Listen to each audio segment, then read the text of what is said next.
ఎంతో అధికమయ్యా నీ క్రియలెంతో ఘనములయ్యా దేవా నాపై. నేను పాట పాడినప్పుడు మీరేం చేయాలి? నాతో కలిసి పాడాలి, చప్పలు కొట్టాలా, చప్పలు కొట్టాలా, పాడాలా. పాడుతుంటే మీకు కూడా వస్తుంది. పాట రాకపోతే ఒకవేళ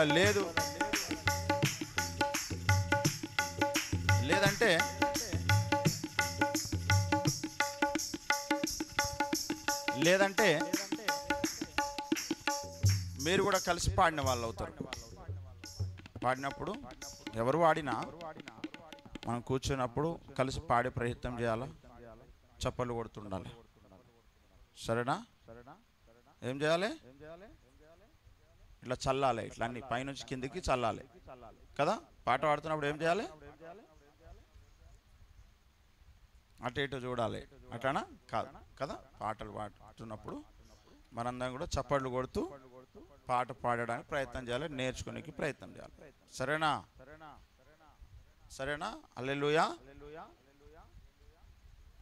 అరే నువ్వు ఇక్కడ కూర్చో, అది గర్ల్స్దిరా, ladies the line.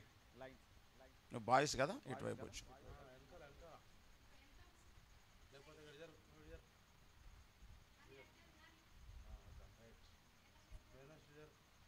Very good. అక్కడ వచ్చి కదలొద్దుగా, నేను చూస్తూనే ఉంటా, మీకు చూస్తూనే ఉంటా నేను. సరేనా? చప్పలు కొడుతూ పాట పాడదాం. దేవా నాపై నీ కృప ఎంతో అధికమయ్యా అంతరిక్షము కంటే నీ కృప ఎంతో అధికమయ్యా నీ క్రియలెంతో ఘనములయ్యా దేవా నాపై నీ కృప ఎంతో అధికమయ్యా అంతరిక్షము కంటే నీ కృప ఎంతో అధికమయ్యా నీ క్రియలెంతో ఘనములయ్యా భూమి పునాదికి మునుపే నాదు రక్షణ సిద్ధము చేసితివి భూమి పునాదికి మునుపే నాదు రక్షణ సిద్ధం చేసితివి భూమి ఆకాశము కతించినను మారని కృప కురిపించితివి భూమి ఆకాశము కతించినను మారని కృప కురిపించితివి నీ సాక్షిగా ధర నిలిపితివి నీ సాక్షిగా ధర నిలిపితివి దేవా నాపై నీ కృప ఎంతో అధికమయ్యా అంతరిక్షము కంటే నీ కృప ఎంతో అధికమయ్యా నీ క్రియలెంతో ఘనములయ్యా పాపములో జన్మించిన నన్ను పావనునిగా తీర్చితివి పాపములో జన్మించిన నన్ను పావనునిగా తీర్చితివి పరిశుద్ధునిగా నన్ను బ్రతికింప పావనాత్మను సంగితివి పరిశుద్ధునిగా నన్ను బ్రతికింప పావనాత్మను సంగితివి నాలో నీవే వసించితివి నాలో నీవే వసించితివి దేవా నాపై నీ కృప ఎంతో అధికమయ్యా అంతరిక్షము కంటే నీ కృప ఎంతో అధికమయ్యా నీ క్రియలెంతో ఘనములయ్యా దేవా నాపై నీ కృప ఎంతో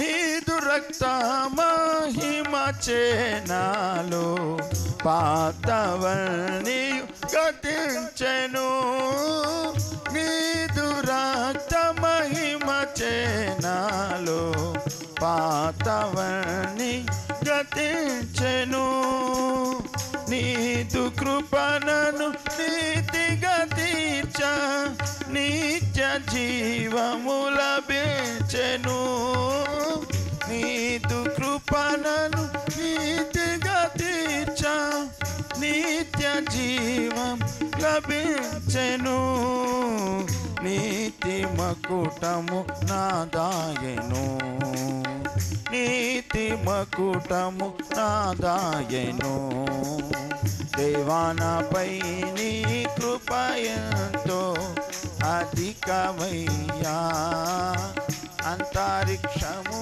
కంటే నీ కృప ఎంతో అధికమయ్యా మీ క్రియలెంతో ఘనములయ్యా దేవా నాపై నీ కృప ఎంతో అధికమయ్యా. హల్లెలూయా. దేవునికి స్తోత్రం. మంచిది, దేవునికి మహిమ కలుగును గాక.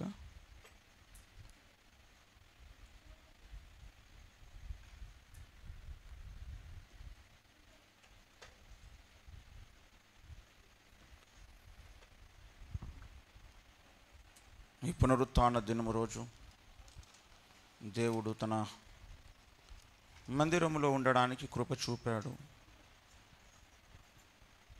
ఎంతోమందికి ఈ భాగ్యం లేదు. మనమైతే దేవుని సన్నిధిలో ఉండడానికి దేవుడు సహాయము చేశాడు. అందును బట్టి దేవునికి మహిమ కలుగునుగాక. ప్రభునందు ప్రియులారా,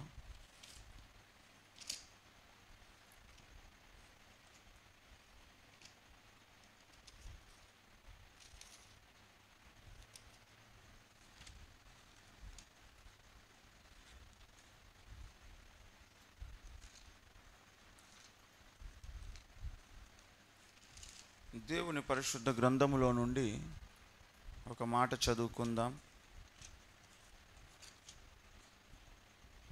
పేతురు రాసిన మొదటి పత్రిక మొదటి అధ్యాయము 19వ వచనం చదువుకుందాం. పేతురు రాసిన మొదటి పత్రిక మొదటి అధ్యాయము 19వ వచనం. అమూల్యమైన రక్తము చేత అనగా నిర్దోషమును నిష్కలంకమునగు గొర్రెపిల్ల వంటి క్రీస్తు రక్తము చేత విమోచింపబడితేరని మీరు ఎరుగుదురు కదా. చదవబడిన లేఖన మన వెనుకడిలో దేవుడు దీవించునుగాక. ప్రార్థించుకుందాం. కృపగల తండ్రి, దయగలిగిన దేవ వందనాలు. చదవబడిన లేఖనం నీది ప్రభువా. నాతో మాతో మీరు మాట్లాడి మమ్మల్ని వెలిగించి నడిపించండి. నీ దాసుడు అత్యంత పాపి, అపవిత్రుడు. నీ రక్తంతో కడిగి శుద్ధి చేయండి, పరిశుద్ధపరచండి, పవిత్రపరచండి. అయ్యా మీరే కనికరించండి. నీ కనులతో చూసినప్పుడు అయ్యా నువ్వు దృష్టించినప్పుడు మేము ఏమాత్రం పవిత్రులము కాదు, పరిశుద్ధులము కాదు. అయ్యా నీ ఎదుట మేము అయ్యా నా తండ్రి ఘోరమైనటువంటి పాపలము, నీకు శత్రువులము. అయ్యా నీ దయతో, నీ కృపతో, నీ కనికరముతో నీ సన్నిధికి వచ్చి కూర్చోగలిగాం. దేవా, వచ్చిన మమ్మల్ని అందరినీ జ్ఞాపకం చేసుకోండి. మా అందరితో మీరు మాట్లాడండి. మా పట్ల నీ కృప చూపండి, కనికరము చూపండి, దయ చూపండి, సహాయము చేయండి. నాయనా నీకు స్తోత్రం చెల్లిస్తున్నాం. ప్రభువా నీకు వందనాలు. చదవబడిన లేఖనము నీది. మీరు మాట్లాడితే కానీ మాకేం అర్థము కాదు. నీ దాసుని వాడుకొని నీ దాసునిలో నుండి మా అందరితో మీరు మాట్లాడండి. మీరే సహాయం ఇచ్చండి. మీరు దీవించి ఆశీర్వదించమని లెక్కలేని స్తోత్రం చెల్లిస్తూ సకల ఆటంకములను నామలో బంధించలేపరుస్తూ నీ దాసుని అభిషేకించి వాడుకొనుమని యేసు నామములో ప్రార్థించి వేడుకుంటున్నా పరమ తండ్రి. ఆమేన్. మంచిది. ప్రభునందు ప్రియులారా,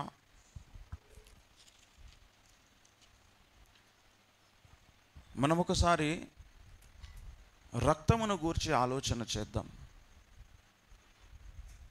రక్తము శరీరం లోపల ఉంటుంది. మనుషులందరికీ రక్తం అనేది చాలా చాలా చాలా ముఖ్యమైనది. ఈ రక్తములోనే ప్రాణం అనేది నిలవగలుగుతుంది. రక్తం లేకపోతే ప్రాణం అనేది నిలబడలేదు. రక్తం ఉండాలి అని దేవుడే నిర్ణయించాడు. ఏమండి, ఈ రక్తము ఈ యొక్క శరీరానికి ప్రాణము అన్నాడు. లేవియాకాండం 17వ అధ్యాయం 11వ వచనములో మనం చూస్తే, రక్తము దేహమునకు ప్రాణము, మీ నిమిత్తము ప్రాయశ్చిత్తము చేయనట్లు బలిపీఠం మీద పోయిటకై దానిని మీకు ఇచ్చితిని. రక్తము దానిలోనున్న ప్రాణమును బట్టి ప్రాయశ్చిత్తము చేయును అని చెప్పాడు. రక్తము దేహానికి ప్రాణము, శరీరానికి ప్రాణం ఏమిటి? రక్తమే. రక్తమే శరీరానికి ప్రాణం. ఈ శరీరం బ్రతికుండాలంటే ఈ శరీరము నిండా రక్తం ఉండాలి. శరీరంలో రక్తం ఎప్పుడైతే ఉండదో అప్పుడు ఈ శరీరం చచ్చిపోతుంది. ఈ శరీరంలో రక్తము ఉండాలి. ఆ రక్తములో దేవుడు ప్రాణాన్ని పెట్టాడు. ఆ ప్రాణము రక్తములో ఉండి ఆ రక్తము మన శరీరములో ఉన్నంతసేపు మనము బ్రతకగలుగుతాము. ఎప్పుడైతే మనము శరీరములోని రక్తాన్ని కోల్పోతామో అప్పుడు మరణం అనేది సంభవిస్తుంది. మరణం అనేది మనిషికి వస్తుంది. దాదాపు ఒక 4 నుంచి 5 లీటర్ల రక్తము మనిషి శరీరంలో ఉంటుంది. ఆ రక్తము మనకు చాలా ముఖ్యం, చాలా చాలా చాలా ముఖ్యం. ఎవరికైనా ప్రమాదం జరిగినప్పుడు, యాక్సిడెంట్ అయినప్పుడు, లేదా సర్జరీ చేసినప్పుడు, ఆపరేషన్ చేసినప్పుడు వాళ్ళకు చాలా రక్తము వెళ్ళిపోతుంది, బ్లీడింగ్ అవుతుంది. శరీరం మీద ఏదైనా కోతలు ఏర్పడినప్పుడు, గాయాలైనప్పుడు, విపరీతమైన రక్తస్రావము జరిగితే ఆ మనిషి ప్రమాదానికి దగ్గరవుతున్నాడు, మరణానికి దగ్గరవుతున్నాడని అర్థం. అలాంటప్పుడు డాక్టర్స్ ఏం చేస్తారంటే ఆ మనిషికి ఎంత రక్తం అయితే ఉండాలో, ఎన్ని గ్రాముల రక్తం అయితే ఉండాలో అంత రక్తాన్ని తిరిగి మరి నింపుతారు శరీరంలో, లేదా ఎక్కిస్తారు. అప్పుడు మనిషి యొక్క ప్రాణము నిలుచుంటుంది. రక్తం అంతా ఖాళీ అయిపోతే మనిషి బ్రతకడం చాలా కష్టం. బ్రతకడు అసలు. సమయానికి రక్తం అందక ఎంతోమంది చనిపోతా ఉంటారు. A group, B group, O group, ఏమంటే ఏబి గ్రూపు, ఇలా రక్తములో గ్రూపులు ఉన్నాయి. ఎవరైనా రక్తము కోల్పోతే కొంతమందికి రక్తహీనత అనే సమస్యనే ఉంటుంది. అలాంటప్పుడు కూడా రక్తాన్ని వారు వాళ్ళ గ్రూపుకు చెందినటువంటి రక్తం ఎవరిదో, ఎలాంటి అనారోగ్యం లేని రక్తం ఏదైతుందో దాన్ని తీసుకొని వారు ఎక్కించడం జరుగుతుంది డాక్టర్స్. అప్పుడు వాళ్ళు ఆరోగ్యవంతులు అవుతారు. రక్తము మన ప్రాణాన్ని నిలబడుతుంది. రక్తము మనకు ఆరోగ్యాన్ని ఇస్తుంది. ఏమంటే శుభ్రమైన ఆరోగ్యకరమైన రక్తం మనకు అవసరం. ఇప్పుడు మనందరి శరీరాలలో రక్తం ఉంది. ఏమండి అప్పుడప్పుడు చిన్న చితక దెబ్బలు తగిలినప్పుడు మన రక్తమును మనం చూసుంటాం కదా. ఎవరైనా మూర్ఖంగా, లేదు నా శరీరంలో రక్తం ఉందని నీకేం తెలుసు, నీ శరీరంలో రక్తం ఉండొచ్చు కానీ నా శరీరంలో రక్తం ఉంటుందని ఏంది గ్యారంటీ అని నీకు లేదు. ఎందుకంటే అందరిది ఒకే విధమైన శరీరము. ఒకరి శరీరంలో ఉందంటే ఇంకోళ్ళ శరీరంలో కూడా ఉంటుంది. ఒకే జాతికి చెందిన శరీరాలు కాబట్టి. ఇంకో విషయం ఏంటంటే ఏదో సందర్భంలో చిన్న చిత్తగా గాయాలైనప్పుడు మన రక్తం మనం చూసే ఉంటాము. అందరి రక్తము ఎరుపుగానే ఉంది. అందరిలో రక్తం అనేది ఉంది. ఇది పెట్టిన వాడెవరు? ఏ సైంటిస్ట్ పెట్టలే, ఇంజనీర్ పెట్టలే, ఏ రైతు పెట్టలే, ఏ రాజు పెట్టలే. దీన్ని పెట్టినవాడు దేవుడు. దేవుడు పెట్టాడు. ఇది ఈ రక్తాన్ని దేవుడే ఏర్పాటు చేశాడు. ఇది ఎర్రగా ఉండాలి, ఇన్ని లీటర్ల రక్తం ఈ శరీరంలో ప్రవహిస్తూ ఉండాలి, ఈ రక్తాన్ని గుండె ఎప్పటికప్పుడు పంపు చేస్తూ ఉండాలి, అందులో చెడు రక్తం అంతా పోతుండాలి, కొత్త రక్తం అంతా పుడుతుండాలి, కొత్త రక్తం అంతా వస్తుండాలి. ఇలా దేవుడు చేసిన ఏర్పాటు ఇది. మనకెప్పుడైనా రక్తము మన మెదడుకు సరిగ్గా అందకపోతే మనకు మతిమరపు అనేది వస్తుంది. మెదడుకు, తలకు ఎప్పటికప్పుడు రక్త ప్రసరణ మంచిగా ఉండాలి. అప్పుడు మతిమరపు రాదు, మెదడు ఆరోగ్యంగా ఉంటుంది. ఎప్పుడైతే మెదడు ఆరోగ్యంగా ఉంటుందో అప్పుడు మనకు కొత్త ఆలోచనలు వస్తాయి, మంచి ఆలోచనలు వస్తాయి, ఆరోగ్యంగా మనం ఉండగలుగుతాం. ఏమండి, రక్తం అనేది చాలా చక్కగా ప్రసరణ జరగాల. ఇంకొకటి, రక్తం ఎప్పుడు కూడా ద్రవ రూపకంగా ఉండాలి, లిక్విడ్ ఫామ్లోనే ఉండాలి. అది ఎప్పుడైనా గడ్డ కట్టిందా చాలా డేంజర్, అది చాలా డేంజర్. రక్తం గడ్డ కట్టిందంటే ఆ మనిషి చనిపోవడానికి సిద్ధంగా ఉన్నాడని అర్థం. హార్ట్ అటాక్స్ వస్తాయి కదా, ఈ హార్ట్ అటాక్స్ అన్నీ కూడా దాదాపుగా రక్తం గడ్డగట్టినందుకు వస్తాయి. గుండెలో ఉండే ఈ నాళాలు ఏవైతే ఉంటాయో, నర్వ్ సిస్టమ్, అక్కడ చాలా సన్నటి నరాలు ఉంటాయి, పలుచటి నరాలు ఉంటాయి. అందులో రక్తము ప్రవహించేంత లూజుగా ఉండాలి. రక్తం అంటే చాలా పలుచగా ఉండాలి. రక్తం అనేది చిక్కగా ఉన్నదనుకోండి, వాళ్ళు డేంజర్లో ఉన్నారని అర్థం. పలుచగా ఉంటే ఎలాంటి ప్రమాదం ఉండదు. అందుకే చాలాసార్లు వ్యాయామం చేయండి, ఎక్సర్సైజ్ చేయండి, మంచి ఆహారం తీసుకోండి, వాటర్ సరిగ్గా తీసుకోండి, సరిపోయేంత నీళ్ళు కనీసం 3-4 లీటర్లు రోజుకు అవసరము, సమయానికి ఆహారం భుజించండి అనే విషయాలు ఎందుకు చెప్తారంటే, ఒక విధంగా ఈ రక్తం గడ్డగట్టకుండా ఉండడానికి. మనం సరిపోయిన నీళ్ళు తాగకపోతే కూడా సమస్యనే, రక్తహీనత ఏర్పడుతుంది. సరైన ఆహారము భుజించాలి, ఆకుకూరలు తినాలి, మాంసకృతులు తినాలి. ఇదంతా ఎందుకొరకు? మనలో రక్తము తగినంత తయారు కావడానికి, తగినంత ఉండడం కొరకు. రక్తం అనేది చాలా చాలా చాలా ముఖ్యమైనది.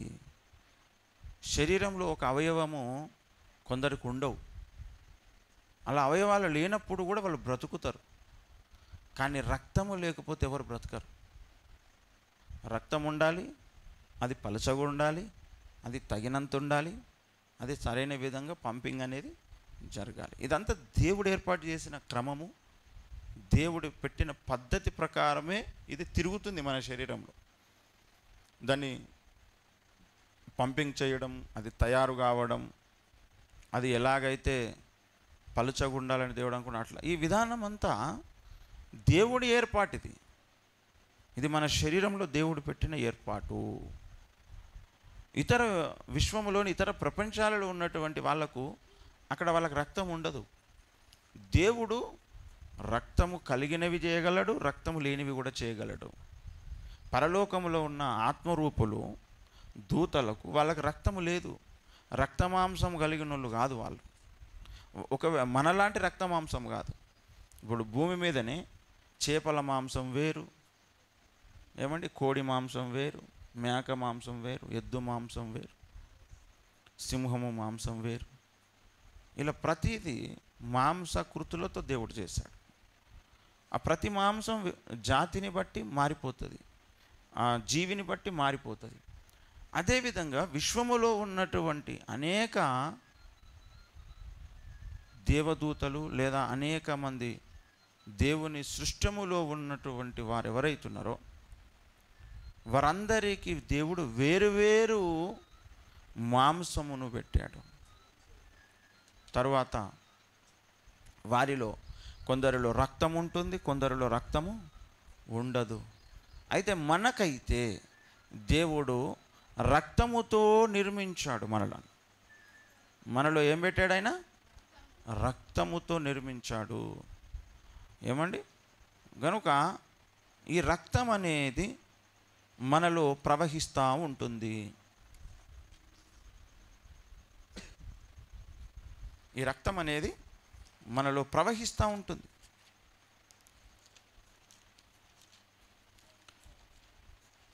ఈ రక్త ప్రసరణ అనేది ఆగిపోతే మనిషి చనిపోతాడు. అయితే ఈ రక్తం ఎప్పుడు ఆరోగ్యంగా ఉండాలి, అనారోగ్య బారిన పడకూడదు. ఇప్పుడు మనం చెప్పుకున్నాం కదా కొన్ని విషయాలు. ఆ విధమైన ప్రమాదాలు ఏవి దీనికి రాకూడదు. ఇది దేవుడే ఏర్పాటు చేసినటువంటి విధానము, ఏర్పాటు చేసినటువంటి పద్ధతి. ఏమండి, మనము ఆత్మ, ప్రాణము, శరీరం అనే ఈ మూడింటితో కలిసి ఉన్నాం మనం కదా. ఈ మూడింటితో కలిసి ఉన్నాం. మొదటి తెస్సలోనికైలకు రాసిన పత్రిక 5వ అధ్యాయము 23వ వచనంలో చెబుతాడు, సమాధానకర్తయగు దేవుడే మిమ్మును సంపూర్ణముగా పరిశుద్ధపరచునుగాక, మీ ఆత్మయు జీవమును శరీరమును మన ప్రభు అయిన యేసుక్రీస్తు రాకడయందు నిందారహితముగాను సంపూర్ణముగాను ఉండునట్లు కాపాడబడునుగాక. ఏమండి, ఆత్మ, ప్రాణం, జీవం అంటే ప్రాణం, శరీరం, ఇవి మూడు ఉన్నాయి, కలిసి ఉన్నాయి ఇవి. ఏమండి, ఈ మూడింటిని కలపడానికి ఈ రక్తము సహకరిస్తుంది కదా. ప్రాణమైతే ఈ రక్తంలోనే ఉంది. ఈ ప్రాణము, ఆత్మ, శరీరమును ఈ మూడింటిని కూడా కలిపి పెట్టింది కదా. ఈ మూడు కలిసి ఉన్నాయి ఇప్పుడు మన లోపల. ఇందులో ఏది లేకపోయినా నడవదు. అయితే మనలో దేవుని ఏర్పాటు ఈ రక్తము, మనలో దేవుడు పెట్టాడు ఈ రక్తం అనేది. ఎందుకు పెట్టాడు ఈ రక్తము?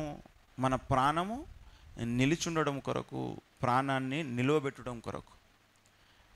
అయితే ఆయన ఈ లోకములోనికి వచ్చేటప్పుడు ఈ రక్తానికి ప్రాధాన్యత ఇస్తున్నాడు. ఎవరు కూడా ఈ ఒక మనిషిలో ఉన్న రక్తం బయటికి పోయేటట్టు చేయదు. ఒక మనిషిలో రక్తం ఉంది కదా, అది బయటకు పోయేటట్టు చేయదు. అంటే బయటకు పోయేటట్టు అంటే ఎవరైనా కొట్టారనుకోండి ఒక వ్యక్తిని, కొట్టొద్దు. ఎందుకు కొట్టొద్దు? అతనికి రక్తము కారుతుంది కాబట్టి. రక్తం వచ్చే గాయాలు ఎప్పుడు, రక్తాలు రాని గాయాలు కూడా చేయొద్దు. అసలు శరీరం మీద గాయమే పడొద్దు, నొప్పి కానియొద్దు. కొంతమంది మెడకాయ కోసేసినప్పుడు ఏం జరుగుతుంది? రక్తం అంతా వలవల అని బయటికి వెళ్ళిపోతుంది. అప్పుడేం జరుగుతుంది? మనిషి మరణిస్తాడు. కాబట్టి రక్తము బయటికి వెళ్ళిపోయేటటువంటి గాయాలు ఏ మనిషికి ఎవరు ఎప్పుడు చెయ్యకూడదు. ఇది దేవుడే పెట్టినటువంటి ఆజ్ఞ. కానీ విచిత్రం ఏమిటంటే, ఆదాము హవ్వలకు పుట్టిన మొట్టమొదటి కొడుకే తన రెండవ కొడుకైన హేబేలును రక్తము పోయేటట్టుగా చేసి చంపేశాడు. అతడు ఏం చేశాడు? ఏమండి, చంపేశాడు. ఎలా చంపాడంటే, అతన్ని కొట్టినప్పుడు అతని రక్తము తన శరీరంలో నుంచి, హేబేలు శరీరంలో నుంచి తన రక్తం వెళ్ళిపోయింది. అలా కయీను కొట్టాడు. ఆదికాండం 4వ అధ్యాయము 8వ వచనం. కయీను తన తమ్ముడైన హేబేలుతో మాటలాడెను. వారు పొలంలో ఉన్నప్పుడు కయీను తన తమ్ముడైన హేబేలు మీద పడి అతనిని చంపెను. యెహోవా, నీ తమ్ముడైన హేబేలు ఎక్కడ ఉన్నాడని కయీనును అడగగా, అతడు, నేను ఎరుగను, నా తమ్మునికి నేను కావలివాడనా అనెను. అప్పుడు ఆయన, నీవు చేసిన పని ఏమిటి? నీ తమ్ముని రక్తము యొక్క స్వరం నేలలో నుండి నాకు మొర్రపెట్టుచున్నది. కావున నీ తమ్ముని రక్తమును నీ చేతిలో నుండి పుచ్చుకొనుటకు నోరు తెరచిన ఈ నేల మీద ఉండకుండా నీవు శపింపబడిన వాడవు అన్న. ఒక మనిషి శరీరంలో ఇప్పుడు హేబేలు యొక్క రక్తాన్ని కయీను భూమి మీద అర్పించు, అంటే అతని శరీరంలోకి నుంచి తీసేసాడు. అతడు మరణించాడు. మరణించిన తర్వాత అతని రక్తము భూమి దాచుకుంది. ఆ భూమిలో నుండి ఈ రక్తము దేవునికి ప్రార్థన చేస్తుంది, మొర్ర పెడుతుంది. ఏమండి, అతని రక్తము భూమి మీద అర్పబడింది గనక ఈ భూమి మీద బ్రతకకుండా కయీనుకు శాపం వచ్చింది. రక్తాపరాధము అంటారు చూసిరు. ఎవరి రక్తమునైతే మనము ఏమంటాము, కారేటట్టు చేస్తామో, అర్పణ అంటే కావాలని సమర్పించేది. ఎవరి రక్తం అయితే మనము అడుపుతామో ఆ రక్తాపరాధమును దేవుడు గుర్తుపెట్టుకుంటాడు. ఆ రక్తాపరాధమును దేవుడు గుర్తుపెట్టుకుంటాడు. చాలా సీరియస్గా తీసుకుంటాడు దేవుడు ఆ విషయాన్ని. అందుకే 10 ఆజ్ఞలలో ఒక ఆజ్ఞ నరహత్య చేయకూడదు. నరహత్య చాలా పాపము. ఈరోజు కూడా పాపమే. ఆనాటి నుంచి ఈనాటి దాకా నరహత్య ఘోరమైన పాపము, ఘోరమైన పాపం. నిర్గమకాండం 20వ అధ్యాయము 13వ వచనం చూడండి. నరహత్య చేయకూడదు, నరహత్య చేయొద్దు. హత్య చేయడం అంటే ఏం జరుగుతుంది అక్కడ? మనిషి శరీరమును కోసినప్పుడు రక్తం అనేది వలికిపోతుంది బయట. అలా ఎప్పుడైతే వలికిపోతుందో అప్పుడు మనిషి చనిపోతాడు. గనుక ఎవరికి కూడా రక్తము కారేటువంటి గాయాలు చేయకూడదు. ఒకవేళ ఆ వ్యక్తి రక్తము కారి చనిపోతే దేవుడు దాన్ని చాలా సీరియస్గా తీసుకుంటాడు. ఒకవేళ కావాలని అది చేసి ఉంటే మాత్రం దేవుడు వారిని క్షమించాడు. రక్తము తీయరాదు. ఎవరి రక్తం ఎవరు తీయొద్దు. ఏమండి? కానీ మనకు మనమే ఇయ్యొచ్చు రక్తం కావాలంటే. రక్తదానం మహాదానం. ఏమండి? మరి ఓఫిరాయ్ గారు చైర్మన్గా సంఘం బ్లడ్ బ్యాంక్ అనే ఒక బ్లడ్ బ్యాంక్ ఉంది. అందులో సీఈఓగా గిరి గారు ఉన్నారు, గిరి యాదవ్ గారు. ఆయన నడిపిస్తున్నాడు. ఆయనదే అంత మేనేజ్మెంట్. ఎల్బీ నగర్ ఎప్పుడైనా ఎవరికైనా రక్తం అవసరమైతే అక్కడ రక్తం ఇవ్వచ్చు, రక్తం తీసుకోవచ్చు. ఒకసారి రక్తం ఇస్తే సంవత్సరం అంతా ఎప్పుడైనా పోయి తీసుకోవచ్చు రక్తం. ఎవరికైనా అవసరం ఉంటే ఇబ్బంది. హైదరాబాద్లోనే బెస్ట్ బ్లడ్ బ్యాంకు సంఘం బ్లడ్ బ్యాంక్. మీరు గూగుల్లో కూడా చూస్తే బెస్ట్ రివ్యూస్ ఉన్నది. చిరంజీవి బ్లడ్ బ్యాంక్ కంటే కూడా జెన్యూన్ సర్వీస్ ఇది ఇస్తుంది. కొన్నిసార్లు అందులో కూడా కొన్ని బ్లడ్ గ్రూపులు దొరకవు, కానీ సంఘం బ్లడ్ బ్యాంకులు అన్ని గ్రూపులు ఎప్పటికప్పుడు దొరుకుతాయి. ఏమండి? బ్లడ్ బ్యాంకులు ఇంకేం దొరుకుతాయి తెలుసా? ప్లాజ్మా దొరుకుతుంది, తర్వాత రక్త కణాలు ప్లేట్లెట్స్ దొరుకుతాయి బ్లడ్ బ్యాంకులో. ఇది సంఘం బ్లడ్ బ్యాంకులో ఓఫిరాయ్ గారే చైర్మన్ దీనికి. ఇది ఎల్బీ నగర్లో ఉంది. ఎప్పుడైనా మనోళ్ళకి ఎవరికైనా అవసరమైతే అక్కడికి వెళ్ళమని చెప్పండి. ఎప్పుడు ఏ రక్తం అవసరమైనా అక్కడ రక్తం ఇచ్చి, ఏ రక్తం ఇచ్చినా వాళ్ళకి కావాల్సిన రక్తం ఇస్తారు. మనం రక్తదానం చేస్తే కూడా మనకు మంచిది. 3 నెలలకు ఒకసారి చేయాలి రక్తదానం. అవకాశం ఉన్నవాళ్ళు సంవత్సరం లోపు ఎవరికైనా ఆ రక్తం అక్కడ ఇస్తే మన రక్తం, వాళ్ళు ఏ గ్రూప్ కావాలంటే ఆ గ్రూప్ ఇస్తారు రక్తం. మళ్ళీ తిరిగి సంవత్సరం దాకా ఇస్తారు. అట్లా మనోళ్ళకి చాలాసార్లు ఎవరెవరికి అవసరం అవుతుంది. సంఘం బ్లడ్ బ్యాంక్ అని కొడితే వాళ్ళ కాంటాక్ట్ డీటెయిల్స్, అడ్రస్ అవన్నీ వస్తాయి గూగుల్లో. ఫ్రీగానే ఇస్తారు. మనం బ్లడ్ ఇస్తే వాళ్ళు ఫ్రీ బ్లడ్ ఇస్తారు. లేదంటే 1750 రూపాయలు ఏమో తీసుకొని ఇస్తారు. అది చారిటబుల్ ట్రస్ట్ కింద నడుస్తుంది, స్నేహశీల చారిటబుల్ ట్రస్ట్ కింద. కాబట్టి ఇస్తారని గుర్తుపెట్టుకోండి ఈ విషయం. ఎందుకంటే చాలాసార్లు రక్తం లేక చాలామంది చనిపోతుంటారు. ఇది మనకు అవసరం. ఏమండి? రక్తం దానం చేస్తే ఒక ప్రాణం దానం చేసినట్టే, ప్రాణాన్ని నిలబెట్టినట్టే మనం రక్తదానం చేస్తాం. ఆరోగ్యంగా ఉన్నోళ్ళు రక్తం దానం చేయాలి. 3 నెలలకు ఒకసారైనా ఒక దానం చేయొచ్చు. వాళ్ళు ఇస్తే రూపాయి నష్టం ఉండదు వాళ్ళకు. తిరిగి 1 వారం రోజులలో మళ్ళీ అంత బ్లడ్ వచ్చేస్తుంది, కొత్త బ్లడ్ వస్తుంది. పాత బ్లడ్ పోయి, అది ఆరోగ్యానికి చాలా మంచిది. పాత బ్లడ్ పోయి కొత్త బ్లడ్ రావడం అనేది ఇది దేవుడు పెట్టిన ఏర్పాటు. ఏమండి? అయితే రక్తం అనేది దేవుడు మనకిచ్చినటువంటి ఒక వరం కదా. రక్తదానం చేస్తే ప్రాణదానమే చేసినట్టు అని చెప్తారు కదా చాలాసార్లు. ప్రభుత్వమే ఈ విధమైన ప్రచారం చేస్తుంటుంది, రక్తదానం చేయండి, రక్తదానం కదా. అసలు మొట్టమొదట రక్తదానము చేసిన వాడు దేవుడు. దేవునికి మహిమ కలుగునుగా. ఏమండి? రక్తదానము చేసిన వాడు దేవుడు. ఆ రక్తము మన ప్రాణాన్ని కాపాడుతుంది, మనిషిని మరణం నుంచి తప్పిస్తుంది. మనిషికి మనిషి ఇచ్చేటువంటి రక్తం ఆ మనిషి వెంటనే ఆ గాయాన్ని బట్టి చనిపోకుండా చేస్తుంది, రోగాన్ని బట్టి చనిపోకుండా చేస్తుంది మనిషి రక్తమే కదా. అయితే యేసుక్రీస్తు ప్రభు రక్తము మనిషిని నరకం పోకుండా నిత్య జీవమంతా కాపాడేటట్టుగా చేస్తుంది. దేవునికి మహిమ కలుగునుగాక. హల్లెలూయా. సిలువలో యేసయ్య చేసిన పని ఏమిటంటే ఆయన రక్తము కార్చాడు.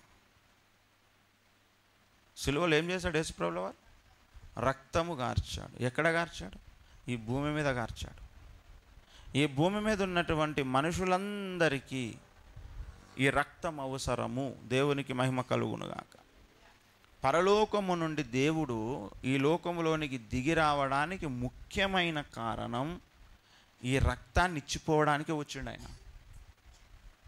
ఇంకా ఏ దాని కొరకు కాదు, ఇదే ముఖ్యమైన కారణం. ఇది మనుషులకు ఇవ్వబడిన రక్తము నరకం వెళుతుంది. ఆ రక్తం అంటే రక్తం ఉంటుంది కానీ ఆయుష్ ఉన్నన్ని రోజులు మాత్రమే మనిషి బ్రతుకుతాడు, చనిపోతాడు. తర్వాత చనిపోయిన తర్వాత నిత్య నరకాగ్నికి వెళ్ళిపోతాడు ఆ మనిషి. అయితే యేసుక్రీస్తు రక్తం ఏం చేస్తుందంటే ఆ మనిషిని నిత్య నరకాగ్ని నుంచి కాపాడుతుంది, పరలోకం తీసుకెళ్తుంది, ఆ మనిషికి కావలసినటువంటి పరలోకపు జీవాన్ని అనుగ్రహిస్తుంది. దేవునికి మహిమ కలుగునుగాక. అందుకే యేసు రక్తము అది ఈ లోకపు రక్తము కాదు, ఇది పరలోకము నుండి వచ్చిన రక్తం. ఇది ఎక్కడి నుంచి వచ్చింది? ఇది దేవుడు ఈ లోకంలోనికి వచ్చేటప్పుడు ఏం తీసుకొచ్చాడంటే ఆయన రక్తమును తీసుకొచ్చు. అందుకే యోహాను సువార్తలో ఆయన ఏమన్నాడు? ఇది పరలోకము నుండి వచ్చిన రక్తము అని చెప్పాడు. ఏమండి? దీన్ని మనం మరవరాదు, దీన్ని మనం రోజు మాట్లాడాలి దీని గురించి. యోహాను సువార్త 6వ అధ్యాయము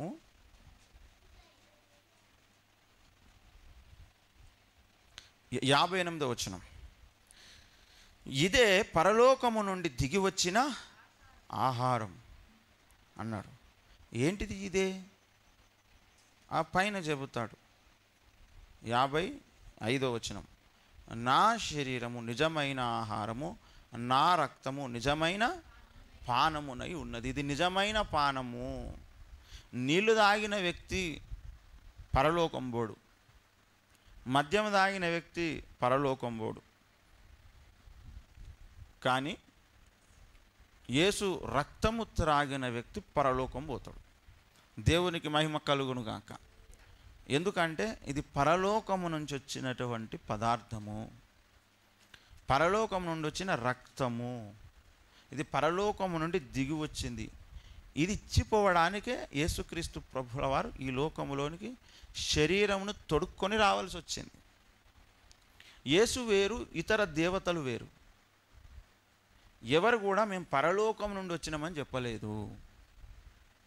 పరలోకం నుండి వస్తే కూడా మనిషికి రక్తం ఉన్నది. ఈ రక్తము ఖరాబ్ అయిపోయినా, రక్తము ఖాళీ అయిపోయినా మనిషి చనిపోతాడు, చనిపోయి నరకం వెళ్ళిపోతాడు. అయితే ఈ వ్యక్తికి రక్తం అవసరము అని ఈ సమస్యను గుర్తించి ఈ పరిష్కారము చూపెట్టినటువంటి వాడు ఏకైక దేవుడు, ఏకైక రక్షకుడు యేసుక్రీస్తు ప్రభువు. దేవునికి మహిమ కలుగునుగాక. ఆయన మాత్రమే చేసిండి ప్రయత్నం, ఇంకెవ్వరు చేయలే, ఎవరు చేయలేదు. దేవుళ్ళు ఎందుకు అవసరం మనిషికి అంటే మనిషి లోపల రక్తమును నింపడానికి అవసరం. దేవుళ్ళు ఎందుకు అవసరము? దేవుడు అనే ఆయన ఎందుకు అవసరం మనకంటే మనలో రక్తము నింపడానికి కావాలి దేవుడు. ఇది ముఖ్యమైన కారణం, ఇది ముఖ్యమైన విషయం. మనలో ఉన్న రక్తం నరకం వెళ్తుంది, నరకం పంపించే రక్తం ఇది. ఎందుకు అంటే పాడైపోయింది ఇది. అందుకే ఈ రక్తం పాడైపోయింది, ఈ రక్తం దేవునికి దూరం చేసింది కనుకనే పరలోకము నుండి ఒక స్పెషల్ రక్తం అవసరమైంది. దాన్ని తీసుకొచ్చాడు యేసుక్రీస్తు ప్రభుల వారు ఈ లోకంలోని. అది ఎవరో తెస్తే, దేవదూతలు తెస్తే కుదరదు. అది ఇప్పుడు దేవదూతలు తీసుకొని రావచ్చు కదా రక్తం. తేవాలంటే ఎట్లా తేవాలి? వాళ్ళ శరీరంలో తేవాలి. వాళ్ళ శరీరంలో తేవాలంటే వాళ్ళకి ఈ రక్తం ఉండదు. మరి ఎలా? అందుకొరకు దేవదూతలకు ఒకవేళ చనిపోయారు అనుకోండి, వాళ్ళు చనిపోరు, యాక్చువల్గా వాళ్ళ ఆత్మలు చనిపోతే తిరిగి లేవడం కుదరదు. ఎందుకంటే దేవదూతల లోపల కూడా లోపాలు ఉన్నాయి. దేవదూతల లోపల ఏమున్నాయి? లోపాలు ఉన్నాయి. దేవదూతలు లోపాలు కలిగిన వాళ్ళు ఉన్నారు. పరిశుద్ధుడు ఒక్కడు మాత్రమే. ఆయన సృష్టికర్త, పుట్టుక లేనటువంటి వాడు. ఆయన పాపానికి ఎప్పటికీ లోబడడు. దేవుడు ఎప్పటికీ పాపము చేయజాలడు. పాపం చేయడం దేవునికి అసాధ్యమైనటువంటి విషయము. యోబు గ్రంథం 4వ అధ్యాయం 17వ వచనం చూడండి. తమ్ము సృజించిన వాని సన్నిధిని నరులు పవిత్రులగుదురా? ఆయన తన సేవకులను నమ్ముట లేదు, తన దూతల యందు లోపములు కనుగొనుచున్నాడు అని చెబుతున్నాడు. తన దూతలలో లోపాలు కనుగొనుచున్నాడు. ఏమున్నాయి దూతల లోపల? లోపము ఉన్న వ్యక్తి లోపల దేవుడు రక్తం పెట్టి పంపలేడు. అసలు రక్తం ఉండదు అలా లోపల. అందుకే దేవుడే వస్తే తప్ప జరగని పని ఏమిటంటే ఈ రక్తం ఇవ్వడం అనే పని జరగదు. అది పరిశుద్ధమైనదై ఉండాలి, జీవమునిచ్చేదై ఉండాలి, పైగా అది కార్చబడాలి ఆఖరి రక్తపు బొట్టు వరకు. అందుకొరకు ఆయన ఏం చేశాడంటే, మనిషికి శరీరం ఉంది, ఆ శరీరంలో రక్తం ఉంది, ఆ రక్తంలో ప్రాణం ఉంది. అందుకొరకు ఆయన ఏం చేశాడంటే, మనలాంటి రూపము పోలిక కలిగిన ఈ శరీరమునే ధరించుకొని మనలాంటి కలర్ ఉన్న రక్తముని ఆయన ధరించుకొని వచ్చాడు. కానీ దానికి దీనికి చాలా తేడాలు ఉంటాయి.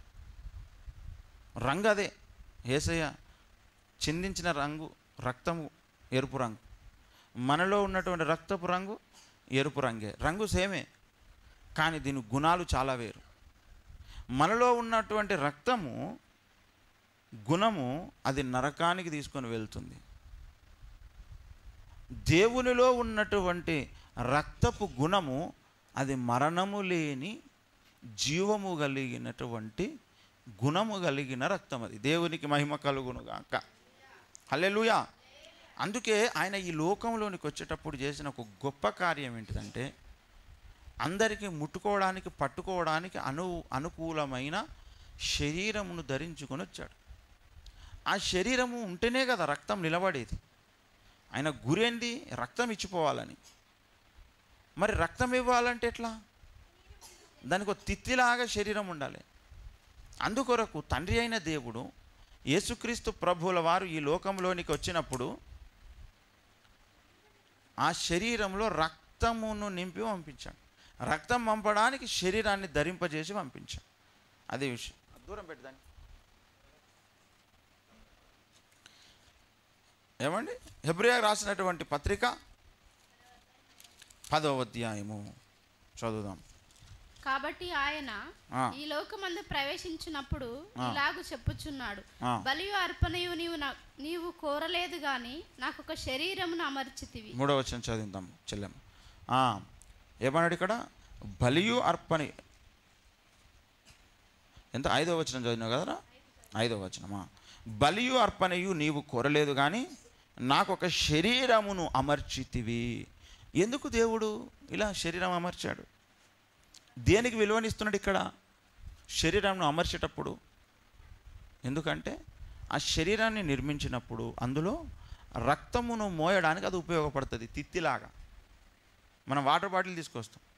బాటిల్ ఎందుకు అంటే అందులో నీళ్లను మోయడానికి వీలుగా ఉంటుంది కాబట్టి. అట్లనే దేవుడు ఈ లోకంలోనికి శరీరమును మోసుకొని వచ్చినప్పుడు అందులో రక్తమును తీసుకొచ్చాడు. ఆయన రక్తం తీసుకొచ్చాడు. దీని కొరకు అంటే ఆయన ఎంత ప్లాన్ చేసిండో ఆలోచన చేయాలి. ఈ లోకంలోనికి వెళ్ళేటప్పుడు, కుమారుడా ఇదిగో నీకు శరీరం ఇస్తున్నా, ఈ శరీరంలో నువ్వు నిత్య జీవమునిచ్చే రక్తమును తీసుకొని వెళ్ళమని దేవుడు ఏర్పాటు చేశాడు. ఈ పద్ధతిని ఏర్పాటు చేశాడు. దాన్ని నమ్మకంగా యేసుక్రీస్తు ప్రభుల వారు తీసుకొచ్చి కలువరి సిలువలో తన శరీరం మొత్తము చిల్లులు పొడవబడి, కాలు చేతులలో మేకులు, పక్కలో బల్లెంపోటు, ఈపంత కొరడా దెబ్బలు, తలకు ముళ్ళ కిరీటం పెట్టబడడం చేత ఏమైపోయిందంటే ఆ రక్తం అంతా కారిపోయింది. ఆ రక్తం అంతా ఏమైపోయింది? కారిపోయింది. అది ఎలా పనికొచ్చిందంటే అర్పణగా పనికొచ్చింది. అది ఏమైపోయింది? ఇప్పుడు అర్పించబడిందన్నమాట. అలా అర్పించబడినటువంటి రక్తము ఎవరికి అవసరం అవుతుంది? ఇది అంటే ఇప్పుడు కయ్యను హేబేల్ను చంపినట్టు, ఒక మనిషిని హత్య చేసినట్టు, యేసు ప్రభువును కూడా హత్య చేద్దాం అనుకొని వీళ్ళు హత్య చేసేశారు రోమా ప్రభుత్వం. సైతాన్ గాడు కూడా వాళ్ళని ప్రేరేపించి ఈయనను చంపిపిస్తే అయిపోతుంది అనుకున్నాడు వాడు. ఇక్కడ జరిగినటువంటి ఒక గొప్ప అద్భుత కార్యం ఏంటిదంటే అది అందరిలాంటి రక్తము కాదు, అది చనిపోయే రక్తము కాదు, అది జీవము కలిగిన రక్తం, తిరిగి లేచే రక్తం. అంతేకాదు చచ్చిపోయిన వాళ్ళందరినీ తిరిగి లేపే రక్తము, జీవము కలిగిన రక్తం. అది దేవునికి మహిమ కలుగును గాక. అందుకే మన రక్తానికి యేసు రక్తానికి తేడా ఉంది. మనదేమో పాపుల రక్తము, యేసుదేమో పవిత్రమైన రక్తము. ఎందుకు పవిత్రం అంటే తండ్రి అయిన దేవుడే స్పెషల్గా కుమారునికి ఇచ్చి పంపించిన రక్తము.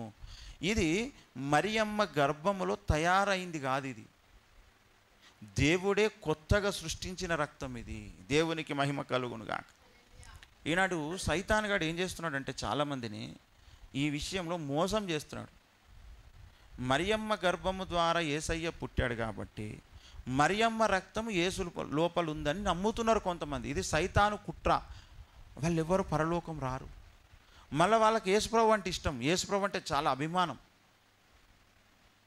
కానీ యేసు రక్తమును ఎవరైతే ఒప్పుకోరో, అంగీకరించరో వారికి రక్షణ రాదు.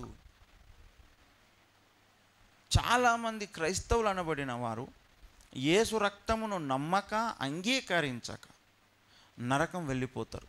వాళ్ళకి యేసయ్య అంటే పిచ్చి ప్రేమ. యేసు ప్రభు అన్న, ఆయన గుణగణాలన్నా, ఆయన చేసిన కార్యాలన్నా, ఆయన బ్రతికిన విధానం అన్నా చాలా ఇష్టం, చాలా నమ్మకం, చాలా ప్రేమ. కానీ యేసు రక్తము అనే విషయానికి వచ్చేసరికి ఇది మానవ రక్తమే అని నమ్ముతారు. ఇది సైతాను కుట్ర. అలా ఎవరైతే నమ్ముతారో వారికి రక్షణ రాదు, రక్షణ రాదు. యేసు రక్తము ఏమి రక్తమని నమ్మాలి మరి అంటే అమూల్యమైన రక్తం అని నమ్మాలి. మనం చదువుకున్న మూలవాక్యంలో ఏమని చెప్పాడండి? అమూల్యమైన రక్తము చేత అనగా నిర్దోషమును నిష్కలంకమునగు గొర్రెపిల్ల వంటి క్రీస్తు రక్తము చేత విమోచింపబడితిరని మీరు ఎరుగు. ఇది ఏం రక్తం అంటే విమోచించిన రక్తము, అమూల్యమైన రక్తము, వెలకట్టలేని రక్తం. ఇది దేవునికి మహిమ కలుగునుగాక. హల్లెలూయా.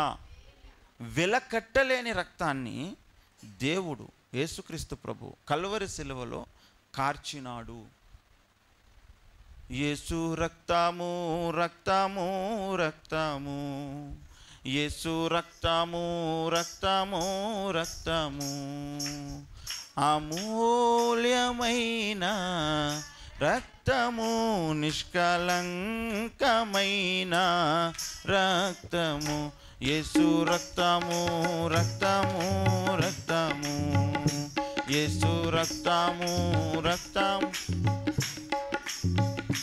ప్రతి ఘోర పాపమును కడుగును మన యేసయ్యా రక్తము.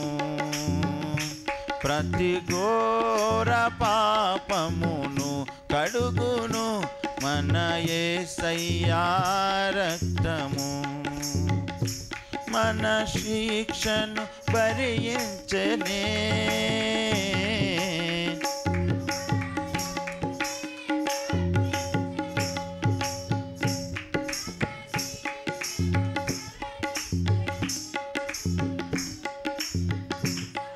మైక్లో పాడరా, మైక్లో పాడరా స్వప్నమ్మ.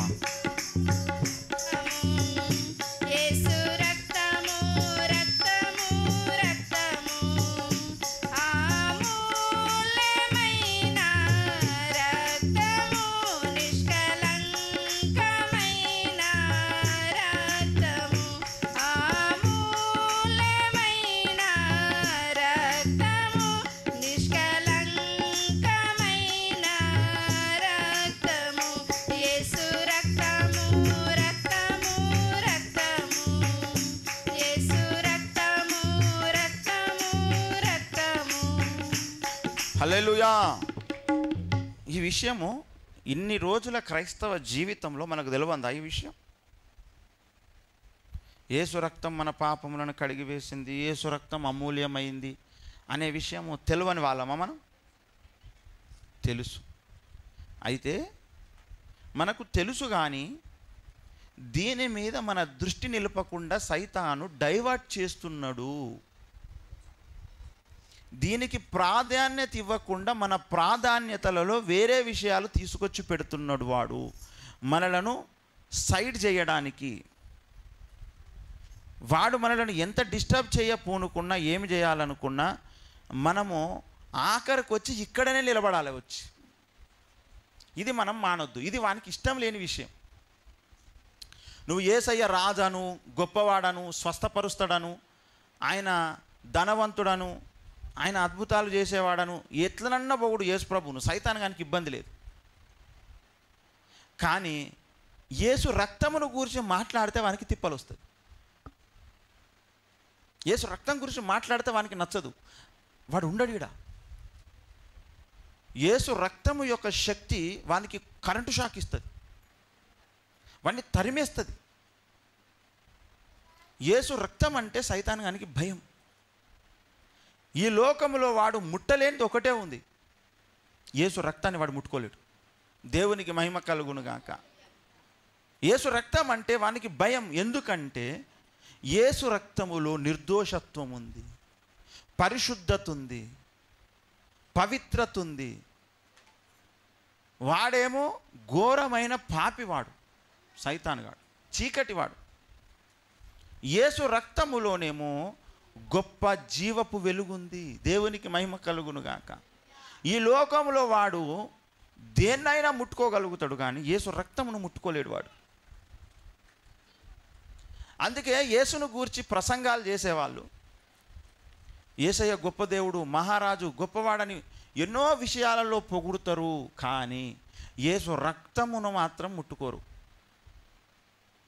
యేసు రక్తం దగ్గరికి రావాలి ప్రతి ఒక్కరు. ఎందుకంటే యేసు రక్తము ప్రతి పాపము నుండి మనలను పవిత్రపరుస్తుంది. మనం యేసు రక్తాన్ని కలిగి బ్రతకాలి. దేవుడు నీకు ఏమిచ్చిండని సైతానుగాడు చాలాసార్లు మన దగ్గరికి వచ్చి ప్రేరేపిస్తుంటాడు. ఏం చేసిండు దేవుడు నీకు? ఏం చేసిండు అంటున్నా? గాళ్ళకు చూడు, డబ్బు ఇచ్చిండు, అధికారం ఇచ్చిండు, హోదా ఇచ్చిండు, భూములు ఇచ్చిండు, జాగలు ఇచ్చిండు, ఎన్నో ఇచ్చిండు. నీకు ఇచ్చిండా? నీకు ఇచ్చిండు. ఈ శోధన వచ్చింది ఎప్పుడన్నా మీకు? ఈ ఆలోచన వచ్చింది ఎప్పుడన్నా మీకు? మస్తు సార్లు వచ్చింది కదా. సైతానుగాడు తెచ్చిండు ఇది. ఎందుకు తెచ్చిండో తెలుసా? ఇంకా విలువైంది నీతోని మరవ చేయడానికి. హవ్వ దగ్గరికి ఈ పండు తిని ఎందుకు చెప్పిండు దగ్గరికేనా? దేవునికి దూరం చేయనీకి. ఈ పండు తింటే నువ్వు ఎప్పటికి బతుకుతావు అన్నాడు దొంగవాడు. ఎప్పటికి బతుకుతావు అన్న ముచ్చట్లో ఏమైంది దగ్గరికేనా? ఆ తిన్న క్షణమే నువ్వు దేవునితో సంబంధం తెగిపోతావు. ఈమెకు బతుకుడి మీద ఆశ ఉంది తప్ప దేవునితో సంబంధం తెగిపోద్దనే దాని మీద లేదు అవ్వకు. ఎందుకంటే సంబంధం తెగిపోతుందనే స్పృహనే లేదు ఆమెకు. ఇట్లాంటి మోసాలు చేస్తాడు సైతాన్. నీకు ఒక లాభం చూపిస్తాడు, దాని వెనకాల చాలా పెద్ద నష్టం కలుగుతుంది. అది చెప్పాడు వాడు నీకు. ఈ పండు తింటే నీ ఎప్పటికి బతుకుతావు అన్నాడు, కానీ దేవునితో సంబంధం తెగిపోతుంది కదా. మరి దేవునితో సంబంధం తెగిపోనా? ఏదైనా తోటలో నుంచి దేవుడు బయటికి వెళ్ళిపోండి అన్నాడు దేవుడు. అంటే ఏమైంది? దేవునితోని బంధం తెగిపోయింది ఆ పండు తింటే. కానీ వాడు ఏం చెప్పిండు? ఈ దేవునితో నీ బంధం తెగిపోదు దీన్ని తింటే అన్నాడు. హవ్వ ఈ పండు తిను, దేవునితో నీకు సంబంధం ఏం తెగిపోదు అన్నాడు. దేవునితో సమాధానం ఏం పోదు నీకు అన్నాడు. అనలే. ఏమన్నాడు? నువ్వు ఎప్పటికి బతుకుతావు. అరే ఎవరికి కావాలరా బతుకుడు? దేవునితో సంబంధం కావాలి, బతుకుడు కాదు. ఇప్పటికి కూడా సైతాన్ చేస్తున్న కుట్ర ఏంది తెలుసా? ఈ లోకంలో నువ్వు మంచిగా బతుకు, ఈ లోకంలో నువ్వు మంచిగా బతుకు. ఈ లోకంలో మంచిగా బతుకుతానా, చెడ్డగా బతుకుతానా, ఇది కాదు నాకు కావాల్సింది. అష్ట ఐశ్వర్యాలుండి బతుకుతానా, బికారంలాగా బతుకుతానా, అది కాదు నాకు కావాల్సింది. ఇది ఉండాలి భక్తునికి, ఇది ఉండాలి భక్తునికి. ఈ లోకంలో బతికినటువంటి గొప్ప రాజు దావీదు ఉన్నాడు, సొలొమోను ఉన్నాడు. ఈ లోకంలో దేవుని నమ్మి బతికినటువంటి ఒక లాజరు ఉన్నాడు, ఒక బీద విధవరాలు ఉన్నది, లేదా గొర్రెల కాపర్లు ఉన్నారు, పశువుల కాపర్లు, ఒక ఆమోస్ ఉన్నాడు పశువుల కాపరి. ఈ లోకంలో అన్ని రకాల వాళ్ళు ఉన్నారు.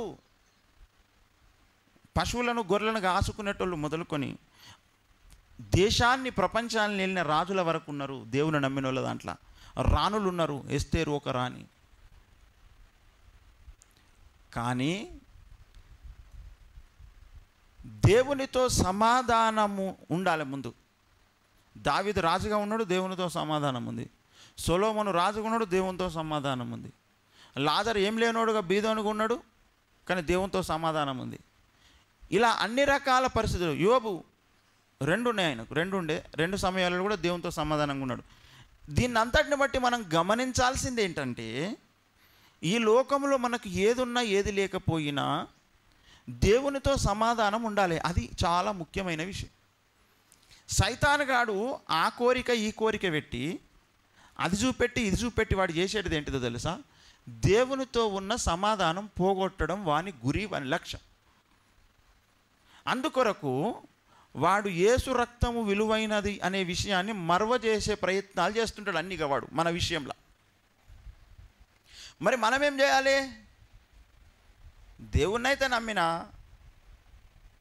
నమ్మిన కనుక ఇక దేవునిలో ఉన్న గుణగణాలు, దేవునిలో ఉన్న విషయాలు, దేవునితో మనకు వచ్చే లాభాల విషయం చూడాలి తప్ప యేసు రక్తాన్ని మనం మర్చిపోవాలి అనే కుట్ర చేస్తాడు సైతాను. ఇది మనం ఇప్పుడు తెలివైన భక్తులుగా మనమేం చేయాలి? ఈ లోకంలో నాకు ఏది ఉంటుందో ఏది ఉండదో అది నాకు ముఖ్యం కాదు. నాకేం ముఖ్యమంటే నాకు యేసు రక్తం కావాలని కూర్చోవాలి మనం. అప్పుడు సైతానుగానికి మనం కొరకరాని కొయ్య లెక్క తయారవుతాం. అసలైన కొరకరాని కొయ్య ఎవరో తెలుసా? సైతానుగానికి లాజరు. ఏం కొరుకుతాడు లాజరు? నువ్వు సైతానుగాడు ఏం చేయగలుగుతాడు చెప్పు? ఏం చేయగలుగుతాడు సైతానుగాడు? అసలు లాజరు సవాల్ విసిరుంటాడు. అరే సైతాన్ ఏం చేస్తావరో నువ్వు నన్ను? ఏమైనా చేయగలుగుతావారా నువ్వు నన్ను? అసలు చేయనికి ఏముంది? లాజ్ చేయనికి ఏముంది లాజరు దగ్గర? లాజ్ చేయనికి ఏమి లేదు ఆయన దగ్గర. అసలైన ధైర్యవంతుడు, అసలైన సవాలు విసిరినోడు లాజరు సైతానుగానికి. ఇప్పుడు ఏదన్నా ఉంటే ఇది తీసేస్తా, ఇది పోగొడతా అని భయపెడతాడు. లాజరుకు గుండుసున ఏమి లేదు, ఒంట్లో ఇంత ప్రాణం తప్ప. శరీరం కూడా ఆరోగ్యంగా లేదు. ఆస్తులు పాస్తులు లేవు, చుట్టాలు బంధువులు లేరు, స్నేహితులు లేరు, ఓ అధికారం లేదు, ఓ హోదా ఉంటే అది పోతుందనే బాధనే కదా.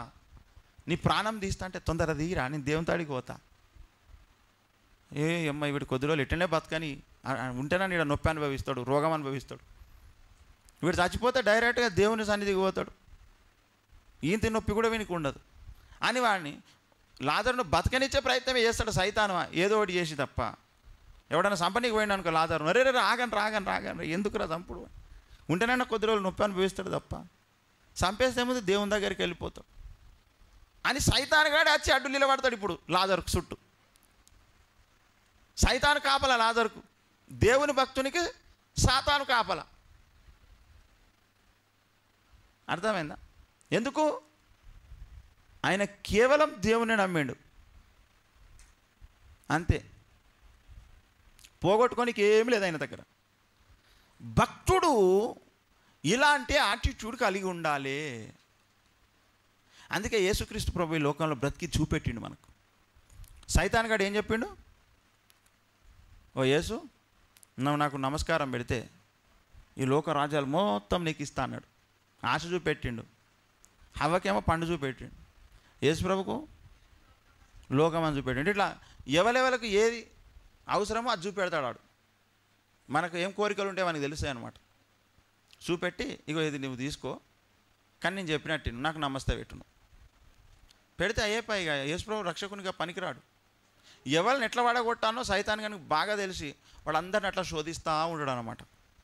శోధిస్తూ ఉంటాడు. అంటే పదే ఒక నెగిటివ్ ఆలోచన నీకు వస్తుందంటే, ప్రేరేపణ వస్తుందంటే అది సాతాను చేస్తున్న శోధన అని అర్థం.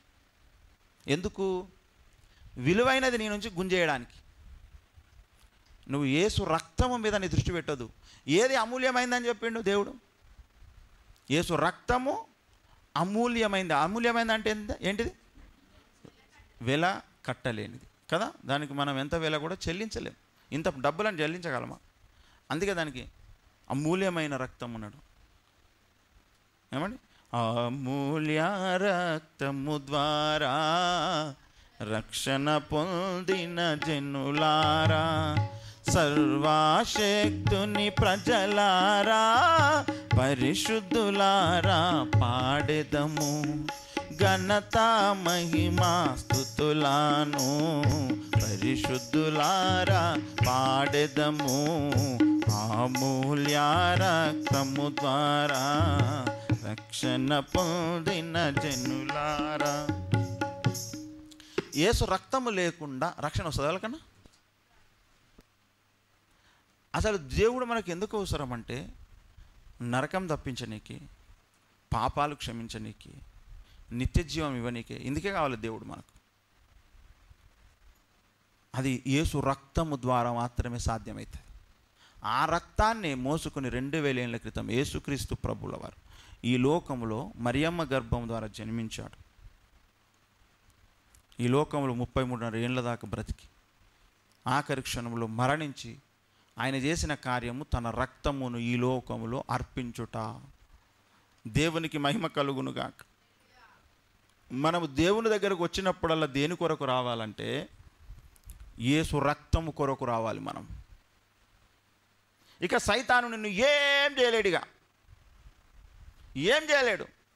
కానీ దేవుని మందిరానికి వచ్చేటువంటి వాళ్ళు యేసు రక్తం కొరకు కాకుండా నువ్వు దేని గురించి వచ్చినా వాళ్ళు చాలా గొప్పగా తొందర దీవించబడతారు.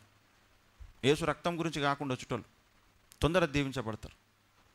ఆ దీవెన దాదాపుగా దేవుడిచ్చిన దీవెన కాదు. యేసు రక్తమును నువ్వు నిర్లక్ష్య పెడుతున్నావు కనుక సైతానే నిన్ను దీవిస్తాడిగా. సైతానే నీకు ఆస్తు అంతస్తులు అధికారాలు అన్నీ ఇస్తాడిగా. ఎందుకు? యేసు అమూల్యమైన రక్తాన్ని నువ్వు కాదన్నావు కదా, శబాష్, ఇటువంటిడే కావాలి నాకు. ఈ లోక రాజ్యం ఏలుకో, ఈ లోకాన్ని ఏలుకో, ఈ లోకము నీకు సొంతం. ఏది కావాలన్నా తీసుకో. నువ్వు అదొక్కటి పక్కన పెట్టినావంటే నీకు ఏదంటే అది ఇస్తా నేను. ఈ లోకంలో ఉన్న వాళ్ళకి ఇస్తాడు వాడు, చర్చికి వచ్చేటోళ్ళకు కూడా ఇస్తాడు వాడు. ఈనాడు చర్చికి పోయేటోళ్ళు చాలామంది యేసు రక్తమును దృష్టిలో పెట్టుకోకుండా వెళ్తున్నారు. అప్పుడు వాళ్ళను దేవుడు దీవిస్తాడా, సైతాన్ దీవిస్తాడా? ఏమండి చెప్పండి, దేవుడు దీవిస్తాడా వాళ్ళను? అమూల్యమైంది ఏమిటి? దేవుని సన్నిధిలో ఆయన రక్తమే. మరి దాన్నే వద్దనుకొని పోయి వస్తే ఎవరికి ఘనత వచ్చింది? ఇప్పుడు సైతాన్ గాడు సప్పట్లు కొడతాడు, ఆడు చర్చకు బయట కూర్చొని శబాష్, వెరీ గుడ్, నువ్వు భలే అవమానించినావు యేసు ప్రభువును. ఆయననేమో నా శరీరం రక్తం మీకు ఇచ్చిపోయినా అంటే నువ్వు దాన్ని వద్దనుకొని చర్చికి పోయి వచ్చినావు, నువ్వు నా కొడుకువే అంటాడు, నువ్వు నా బిడ్డవే నువ్వు. ఎందుకంటే ఆదివారమున అపోస్తలులు యేసయ్య శిష్యులు ఆయన శరీరక్తంలో పాలు పొందిండ్రు, నువ్వు మర్చిపోయినావు. అది వెరీ గుడ్, నువ్వు నా కొడుకువే, పోయిరా చర్చికి విజిటింగ్ చేసిరా, ఎన్నిసార్లు అన్నా పోయిరా, ఏం పడదు, నువ్వు నా కొడుకువే, నువ్వు నా బిడ్డవే అని ఇట్లా చాలామందిని తయారు చేసుకున్నాడు వాడు. చాలామందిని తయారు చేసుకున్నాడు వాడు. అమూల్యమైన దాన్ని విలువలేనిదిగా చూడడం, విలువలేనిదాన్ని అమ్మో ఇది నాకు చాలా ముఖ్యమైనది అనుకునేటువంటి అభిప్రాయాలు రావడం, ఇది సైతాను దాడి, సైతాను కుట్ర. అందులో ఈనాడు చాలామంది కొట్టుకుపోయినరు, చాలామంది ధ్వంసమైపోయారు, చాలామంది నష్టపోయారు వాళ్ళ జీవితాలను. వాళ్ళు రిపేర్ అవుతారో కాదో తెలియదు, వాళ్ళు పరలోకం వస్తారో రారో తెలియదు. ఒకవేళ వస్తే కూడా కురప్రాణముతో ఒడ్డుకు పడ్డట్టు, ఒకవేళ వస్తే పరలోకం గట్లు వస్తారు. కానీ యేసు రక్తము అమూల్యమైంది, అది మాత్రమే నాకు అవసరము అని నమ్మినవాడు యేసయ్య పక్కన కూర్చుంటాడు. దేవునికి మహిమ కలుగునుగాక. దేవుణ్ణి ఆరాధించడం, దేవుణ్ణి ఘనపరచడం, దేవుణ్ణి మహిమపరచడం అంటే మనుషులు చూడడానికి మహిమపరచుడు కాదు, నువ్వు సైతాను దృష్టికి దేవుణ్ణి మహిమపరచాలి. దేవునికి మహిమ కలుగునుగాక. అసలైన ఎనిమి ఎవరు? దేవునికి సైతాన్ కాడు కదా. వాని ముందు నువ్వు దేవుణ్ణి ఆరాధించాలి, దేవుణ్ణి స్తుతించాలి, దేవుణ్ణి ఘనపరచాలి. ఎలా ఘనపరిచినట్లయితుంది? కనబడని సైతాను ముందు నువ్వు దేవుణ్ణి, ఆయన చెప్పిన మాట వినడం, అందులో ముఖ్యంగా యేసు రక్తమును నువ్వు అమూల్యమైందిగా హెచ్చించడం, దానివల్ల సైతానుగాడు నీ దగ్గర నుండి పారిపోతాడు, వాడిని దగ్గరికి రాడాడు. మీరు ఇది చేసి చూడండి, నీకు ఏ విధమైన నెగిటివ్ థాట్స్ మన దగ్గరికి రానే రావు. వచ్చినాయంటే నువ్వు దీని మీద నీ దృష్టిని మరలించుకున్నావని అర్థం. అంతే.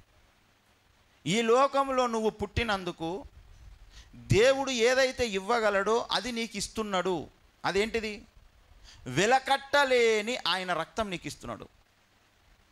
ఆయన రక్త బంధము నీకు ఇస్తున్నాడు. ఇంకేం కావాలి నీకు? ఇంకేం కావాలి? ఏమండి? ఇది విలువైంది, ఇది నాకు చాలు, ఈ లోకంలో నేను ఎట్లా బ్రతికినా పర్వాలేదు, యేసు రక్తం నాకున్నది చాలు అని మనం బ్రతకగలిగితే సైతానుగాడు నిన్ను ఏం చేయలేడు. ఒక ఎంట్రుక కూడా తీసేయలేడు నీది. అలా తయారు కావాలని దేవుడు కోరుకుంటున్నాడు. దేవునికి మహిమ కలుగును గాక. హల్లెలూయా. ఇలా తయారు కావడం మానేసి ఏనో ఒక దగ్గర సైతానుకు దొరికిపోతున్నారు అందరు. ఎందుకు? అమూల్యమైన దాన్ని పక్కన పెట్టి. నేను అడుగుతున్నా, యేసు రక్తం మనకి ఏమేమి ఇవ్వగలుగుతుంది? మీరేం నమ్ముతున్నారు? నిత్య జీవం ఇస్తుంది, పరిశుద్ధపరుస్తుంది, రోగాల నుండి స్వస్థపరుస్తుంది కదా. ఇంకేం చేస్తుంది? యేసు రక్తము నీకు ఈ లోకంలో నీకు కావలసిన ఇవ్వలేదా? ఇప్పుడు ఇల్లు ఓపెనింగ్ చేసేటప్పుడు ఇంటి మీద యేసు రక్తం ప్రోక్షిస్తాం, పంట వేసినప్పుడు పంట మీద యేసు రక్తం ప్రోక్షిస్తాం, అవునా లేదా? ఏదైనా కొత్త వస్తువు కొనుక్కుంటే దాని మీద యేసు రక్తం ప్రోక్షిస్తాం. అంటే దాని మీద యేసు రక్తం ఉన్నదా లేదా? ఏం చేస్తుంది యేసు రక్తం? కాపాడుతుంది, భద్రపరుస్తుంది, మంచిగా ఉంచుతుంది, మన్నికనిస్తుంది, అభివృద్ధిలోనికి నడిపిస్తుంది. దేవునికి మహిమ కలుగును గాక. నీకు కావలసిన అన్ని ఇస్తుంది యేసు రక్తం. ఒక తండ్రి కొడుకులకు ఏం బంధం ఉంటుంది? రక్త బంధం ఉంటుంది, రక్త సంబంధం కదా. ఆ రక్త సంబంధము ఏమేమి ఇస్తుంది కొడుకుకు తండ్రి నుంచి? ఒక ఆయనకు 100 కోట్లు ఆస్తుందంట.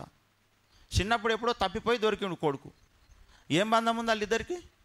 రక్త సంబంధం. ఇప్పుడు ఆస్తి రాయాలి, ఎవరికి రాస్తాడు? రక్త బంధం ఉన్న వాళ్ళకి రాస్తాడు. అట్లనే పరలోకములో ఉన్నటువంటి తండ్రికి మనకు ఒక బంధం ఉంది. అందుకే పరలోకం మనది. దేవునికి మహిమ కలుగును గాక. అది నాశనము లేని నిత్య జీవం ఉండగలిగిన అక్షయమైన లోకం అది. ఇది క్షయమైపోయే లోకం. ఇది సైతానుగాడు క్షయమైపోయేది ఇస్తా అంటున్నాడు నీకు, అక్షయమైంది పోగొట్టుకుంటే. దేవుడేమో ఈ క్షయమైన దాన్ని నువ్వు నిర్లక్ష్య పెడితే అక్షయమైంది ఇస్తానంటున్నాడు. ఇప్పుడు మనం ఏం ఎంచుకోవాలి? మనం తెలివైన నిర్ణయం. కొద్ది రోజుల కొరకు క్షయమైంది వదిలిపెడదామా? ఎల్లకాలం ఉండడం కొరకు అక్షయమైంది పొందుకుందామా? ఇప్పుడు ఇక్కడ వచ్చింది పరీక్ష. పరీక్ష వచ్చింది ఇక్కడ అందరికి. ఈ పరీక్షలో చాలామంది ఆ క్షయమైంది ఎప్పుడు వస్తుందో ఏం సంగతో, ఉన్నదైతే అనుభవిస్తే అయిపోదు అనుకొని చిక్కులు పడిపోతారు. అక్కడనే వస్తుంది దెబ్బ పడిపోతారు. అక్కడ చాలా నష్టపోతారు. సైతానుగాడు చేస్తున్న యుద్ధం ఇదే మన మీద. మనల్ని శోధనలకు గురి చేసేది ఇదే. అప్పుడు విశ్వాసం అవసరమవుతుంది మనకు. వాడు శోధించినప్పుడు విశ్వాసం అనేది అవసరమవుతుంది. పరలోకం ఎప్పుడు పోతామో ఎప్పుడు వస్తుందో పరలోకం. ఆ తర్వాత ఉన్నప్పుడైతే మంచిగా సుఖంగా ఆనందంగా నలుగురు మెచ్చేటట్టు ఉండాలి కదా. ఇలాంటి కోరికలు వచ్చి మెల్లిగా మనలను వాడు ఏం చేస్తాడంటే నమ్మకం మీద దెబ్బ కొడతాడు, విశ్వాసం మీద దెబ్బ కొడతాడు, సన్నగిల్లేటట్టు చేస్తాడు. మనకున్న శ్రద్ధ, భక్తి, విశ్వాసం మెల్లిగా సన్నగిల్లేటట్టు చేస్తాడు. చేసి మెల్లిమెల్లిగా ఏసంటే నీకు ఇష్టమే, కానీ ఏసయ్య రక్తం అంటే పెద్ద నీకు విలువ లేనట్టుగా చూసేటట్టుగా చేస్తాడు నీకు. ఏమండి? దేవుణ్ణి అందరు నమ్ముతారు, నమ్మనోళ్ళు ఎవరు లేరు. అన్యులు నమ్ముతారు దేవుణ్ణి, ముస్లిమ్స్ నమ్ముతారు, అందరు దేవుణ్ణి నమ్ముతారు. దేవుడు అంటే వాళ్ళకి ఇష్టం లేదా? కానీ దేవుణ్ణి నమ్మడం సరిపోదు, విధేయత చూపెట్టేటోళ్ళు కావాలి. అది సంగతి.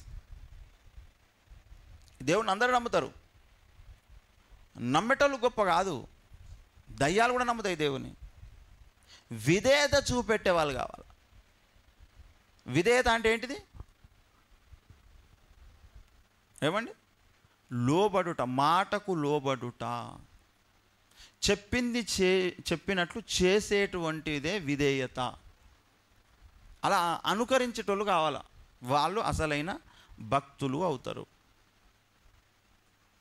ఎవ్వరు ఏమైనా కానివ్వండి, మనం ఒక తీర్మానం చేయాలి. నేను ఒక తీర్మానం చేయాలి అనుకోవాలి మనం. అదేమిటంటే, ఆల్రెడీ దేవుడు యేసుక్రీస్తు ప్రభు, ఆయన నేను నమ్ముతున్నా, ఆయన నాకు అమూల్యమైనది ఇచ్చేసిండు ఆల్రెడీ. నా దగ్గర ఇంకా ఏదో లేదు అని నేను బాధపడే అవసరం నాకు లేదు. అమూల్యమైనది నా దగ్గర పెట్టుకొని ఇంకా ఏదో లేదని బాధపడేది ఏమండి? ఏంటిది అమూల్యమైనది? అమూల్యమైన రక్తము దేవుడు నాకు ఇచ్చిండు. అమూల్యమైందంటే వెలకట్టలేనిది నా దగ్గర ఉంది. ఇప్పుడు వెలకట్టలేనిది నా దగ్గర పెట్టుకొని ఇంకా అది లేదు, ఇది లేదు, ఇది లేదు అని బాధపడేటువంటి ఈ లక్షణం ఏదైతుందో, అలా బాధపడితే అమూల్యమైందని నువ్వు అగౌరవపరుస్తున్నట్టే లెక్క. ఏమండి? ఇంట్లో ₹1,00,00,000 పెట్టుకొని ఎవడో బిచ్చం ఎత్తుకుంటున్నట రోడ్డు మీద. ఇది చెప్తే మంచిగా ఉందా మీకు? ఇంట్లో ₹1,00,00,000 ఉన్నాయని తెలుసు, గిన్నె పెట్టుకొని బిచ్చం ఎత్తుకుంటున్నాడు. అమ్మా ₹1 దానం చేయండి తల్లి, అమ్మ పొద్దుగాల నుంచి తినలేదు తల్లి, 3 రోజులైంది తల్లి అని చినిగిపోయిన బట్టలు, చెప్పులు లేకుండా ఉంటే ఎవ్వరన్నా మెచ్చుతారా? మరి అమూల్యమైన యేసు రక్తం మనకిచ్చిన తర్వాత ఏమీ లేనిలాగా మనం ప్రజల ముందు బిక్కుబిక్కుమనుకుంటా బాధపడుకుంటుంటే దేవుడు సంతోషపడతాడా అంటున్నా నేను. దేవుడు ఆనందిస్తాడా? మనం ఈ భక్తి నేర్చుకోవాలి. ఇదే నేర్పాలనుకుంటున్నాడు యేసయ్య. ఇది నేర్పాలనుకుంటున్నాడు. ఇది మనం నేర్చుకోగలిగితే సైతాన్ గారిని తుక్కు కొడతావు నువ్వు. సైతాన్ గారిని దగ్గరికి వాడు లాజర్ దగ్గరికి పోయిండా సైతాన్? సవాల్ విసురుతాడు లాజర్, ఏం చేస్తావురా సైతాన్ గారు, నువ్వు నన్ను ఏం చేయగలుగుతావు? నువ్వు తీసే నీకేముంది నా దగ్గర? ఏదన్నా ఉన్నోని శోధిస్తాడు సైతాన్, కానీ లేనోని ఏం శోధిస్తాడు? మనకున్న గొప్పదననిది, వెలకట్టలేనిది దేవుని జీవమునిచ్చే రక్తము. దేవునికి మహిమ కలుగునుగాక. హల్లెలూయా. దీన్ని నమ్ముతున్నారా మీరు? నమ్ముతున్నామా? మనం నమ్మాలి. ఇది ఉన్న తర్వాత ఇక ఏవైనా ఉండని, ఏవైనా లేకపోని, అది నాకు అంత ఇంపార్టెంట్ కాదు. నాకు దేవుడు ఏదైతే ఇవ్వాలో అది ఇచ్చేసిండు, అయిపోయింది, ఖతం. ఇది నన్ను పరలోకం తీసుకెళ్తుంది. ఈ లోకంలో ఉన్న ఏమన్నా కొరతలైనా, కష్టాలైనా, బాధలైనా కొద్ది రోజులే. ఒకవేళ ధనం ఉంటే కూడా అది దాన్ని నువ్వు ముట్టుకునేది కొద్ది రోజులే. ఏమండి? ఒక ఆయనకు 100 ఎకరాల భూమి ఉందనుకో, చచ్చిపోయేటప్పుడు కట్టుకొని పోతాడా అంటారు కదా ఊళ్ళ లోకంలో. కట్టుకొని పోతావా పోయేటప్పుడు అంటారు. తీసుకొని పోతావా? పోనీ ఆ 100 ఎకరాలను ఊకే ముట్టుకుంటావా? 100 ఎకరాలను పట్టుకుంటావా? ఇట్లా 100 ఎకరాలను చూసుక మురుసుడే, అంతే, ఏం లేదు కదా. అందుకే కట్టుకోవడానికి 2 బట్టలు, తినడానికి కడుపు ఉండే తిండి, ఒక పచ్చిపులుసు అన్నం ఉంటే చాలు అనుకోవాలి. అట్లా దేవుడు అంతకంటే గొప్పదే ఇస్తాడు. ఇది ఉంటే చాలు నాకు అనుకోవాలి, అంతే. ఆకలి తీరితే సరిపాయి. ఏదో శరీరం కప్పుకోనికి 2 వస్త్రాలు ఉంటే సరిపాయి. అసలైంది నేను వందేసుకున్న, అయిపోయింది. ఇక ఈ లోకంలో నాకు ఏ ఆశ లేదు. దేవుడిని గణపరచుడు, దేవుడిని స్తుతించుడు తప్ప నాకు ఏ ఉద్దేశం లేదంటే, నీ ముఖంలో ఒక దైవ కళ ఉట్టిపడుతుంది. ఈ దైవ కళ ఉట్టిపడుతుంది. కొందరికి అన్నీ ఉంటే కూడా ముఖం ఊహూకే ఏదో కోల్పోయినట్టు ఉంటుంది. ఎందుకంటే లోపల వాళ్ళకి ఏదో బలమైన ఒక కోరిక, ఆశ ఉంది, అది నెరవేర్తలేదు. ఎందుకు నీ ముఖం అట్లున్నది, నీ ముఖం ఎందుకు అట్లున్నది అని అడగాల్సి వస్తుంది. ఎందుకు? ఏదో కోల్పోయినా, ఇంకేదో లేదు, ఏదో లేదు, ఏదో లేదు. అర్థమైందా? అలాంటిది మనం ఈ లోకానికి కనుపరచొద్దు. నేనైతే ఏమనుకుంటున్నానంటే, లాజరు కడుపు లోపలికి అంటుకుపోయి ఉంటుంది. ఆయన బొక్కలు కనబడుతుండి ఉండొచ్చు, నాకు తెలిసి, నేను అనుకుంటున్నా. కానీ ఆయన ముఖంలో మాత్రం కళ మాత్రం పోలు. లాజరు ముఖంలో కళ మాత్రం చచ్చిపోలేదు సుమా. ఎందుకంటే నాకు ఇంకేదో కావాలనే కోరికలు లేవు ఆయనకు. అట్లా బతికిన వాళ్ళు సైతానును జయించగలుగుతారు. దేవునికి మహిమ కలుగును గాక. వాళ్ళ విశ్వాసం చాలా గొప్పగా ఉంటుంది. మనం కూడా ఎట్లుండాలంటే, ఆల్రెడీ నాకు ఏది ఉండాలనో ఏది అవసరమో అది ఉన్నది. ఇంకా ఏదైనా ఇస్తే దేవుని దయ, ఇయ్యకపోతే కూడా ఆయనకు స్తోత్రం అనుకున్నప్పుడు నీ ముఖముల జీవకళ చచ్చిపోదు. జీవకళ చచ్చిపోదు. జీవకళను చంపేసుకొని బతికేది భక్తి జీవితం కాదు. నా దగ్గర ఉండాల్సింది ఉంది, ఇంకా ఏదన్నా వస్తే అన్ని ఎక్స్ట్రానే అవి అనుకొని బ్రతికి చూడండి. మీరు నిన్ను చూసి చాలామంది చెప్పుకుంటారు, కాదు నువ్వు ఇంత సంతోషంగా ఎందుకున్నావు, నీ ముఖంలో ఎందుకు ఒక తెలియని వెలుగుంది, నీ ముఖంలో తెలియని ఏదో దైవకాలు ఉట్టిపడుతుంది అని చెప్పుకుంటారు. నువ్వు నల్లగానే ఉండు, కర్రెగానే ఉండు, నువ్వు పొట్టిగానే ఉండు, నువ్వు పొడుగానే ఉండు, నువ్వు ఎట్లనే ఉండు, ఈ కళ సావద్దు, ఈ కళ సావద్దు. భక్తుల్లో చాలామంది కళను చంపుకొని బతుకుతారు. అది జరగొద్దు, అది జరగొద్దు. నీకు కావలసింది దేవుడు ఇచ్చేశాడు. ఈ లోకంలో నుంచి నువ్వు వెళ్ళిపోయేటప్పుడు ఏది తీసుకొని పోవు, ఏది తీసుకొని పోవు. ఈ రక్తమును బట్టే నువ్వు పరలోకం పోతావు. దట్సాల్, అంతే. ఇంకేం తీసుకొని పోయేది ఏం లేదు ఈ లోకంలో. కానీ ఈ లోకంలో ఉన్నాయి లేవని బాధపడుతూ ఉన్నావు చూసినావు, అది దేవుణ్ణి ఘనపరచదు, దేవుణ్ణి మహిమపరచదు, సైతానును ఆనందపరుస్తుంది. శబాష్, నా వలకి చిక్కినవురా నువ్వు. అది దేవుడు విలువైన తన రక్తం ఇస్తే కూడా నువ్వు బాధపడుతూ ఉన్నావు చూసినావా, అంటే నువ్వు నా శిష్యునివే, నువ్వు నా బిడ్డవే. ఓ యేసు చూసినావా, నువ్వు విలువైంది ఇచ్చినావు, అమూల్యమైంది ఇచ్చినావు వానికి. దాని మీద వానికి ఏమైనా శ్రద్ధ ఉందా, ఆమెకి ఏమైనా దాని మీద దృష్టి ఉందా? ఇగో ఈ లోకంలో ఉన్నది నేను ఇయ్యలేదని వాడు బాధపడుతున్నాడు, అందుకే వానికి నేను ఇచ్చుచున్నాను. నీ రక్తం ఉన్నందుకు కాదు వానికి ఆనందం, ఇగో నేను ఇది ఇచ్చినందుకు వానికి ఆనందం. చూసివా ఓ యేసు అని అంటే ఎట్లుంటుంది? మంచిగా ఉంటుందిలే, భలే ఉంటుందా? ముఖములో జీవకళ యేసు రక్తమును బట్టి రావాలి, అది మనం నేర్చుకోవాలి. ఇది దైవభక్తి. దేవునికి మహిమ కలుగునుగా. ఇది కాదు దేవుడు, ఇది కాదు అయ్యగారు, నేను యేసు ప్రభుని ఎందుకు నమ్ముకున్నా అంటే, ఆయన నమ్ముకుంటే రోగాలు తీసేస్తాడట, ఆయన నమ్ముకుంటే నొప్పులు తీసేస్తాడట, ఆయన నమ్ముకుంటే ధనం వస్తుందట, ఉద్యోగం వస్తుందట, ఆస్తిపాస్తులు వస్తాయట, పెళ్లిగానులోకి పెళ్ళి అవుతుందట, పిల్లలగానులోకి పిల్లలు అవుతారట, అందుకు నమ్ముకున్న అయ్యగారు అంటే అక్కడ మురిసేది దేవుడా సైతానా? చెప్పుర్రి మీరు చెప్పుర్రి.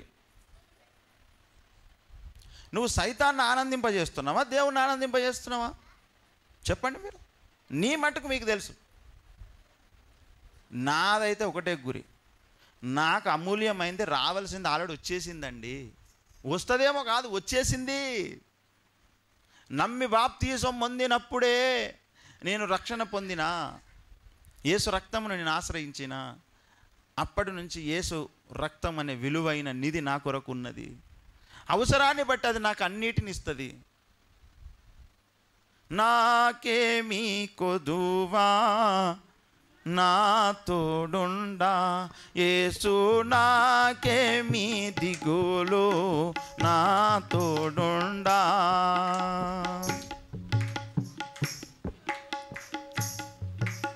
శ్రీకరుండగు దేవుడేనా శ్రేష్ఠ పాలకుడు, నా యేసు రక్షకుడు.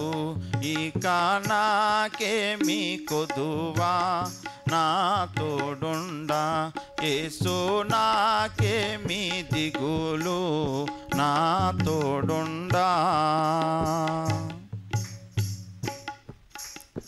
ఏమండి, ఇంకా మనకు ఏం కొదువా ఉంది నీకు? మీకు తెలుసా? భక్తుడు అంటే ఎవరో చెప్తున్నా నేను.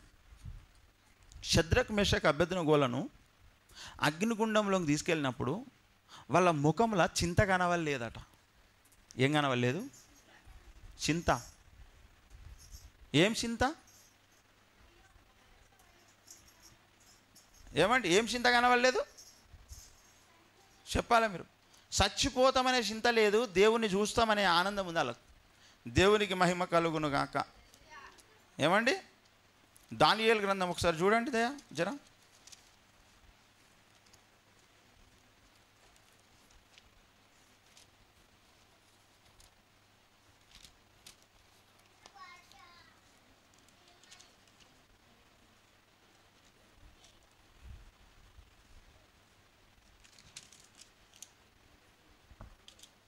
దానియేలు గ్రంథం 3వ అధ్యాయము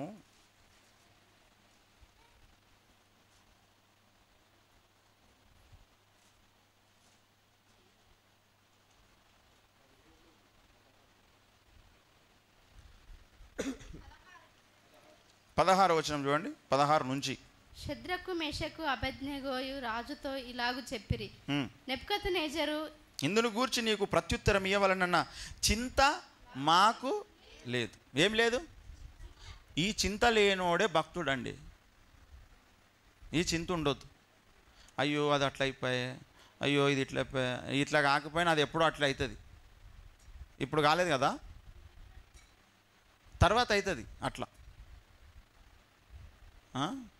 చింతలేదిక యేసు పుట్టెను సంతసముగా ఈ లోకమందున. యేసుప్రభు పుట్టింది ఎందుకు ఎరకనా? చింతలు తీసేయడానికి. చింతలన్నీ తీరేనయ్యా నిన్ను చేరగా, ఎంత మంచి దేవుడవేసయ్యా, ఎంత మంచి దేవుడవయ్యా, ఎంత మంచి దేవుడవేసయ్యా, చింతలన్నీ తీరేనయ్యా నిన్ను చేరగా, ఎంత మంచి దేవుడవేసయ్యా, చింతలన్నీ.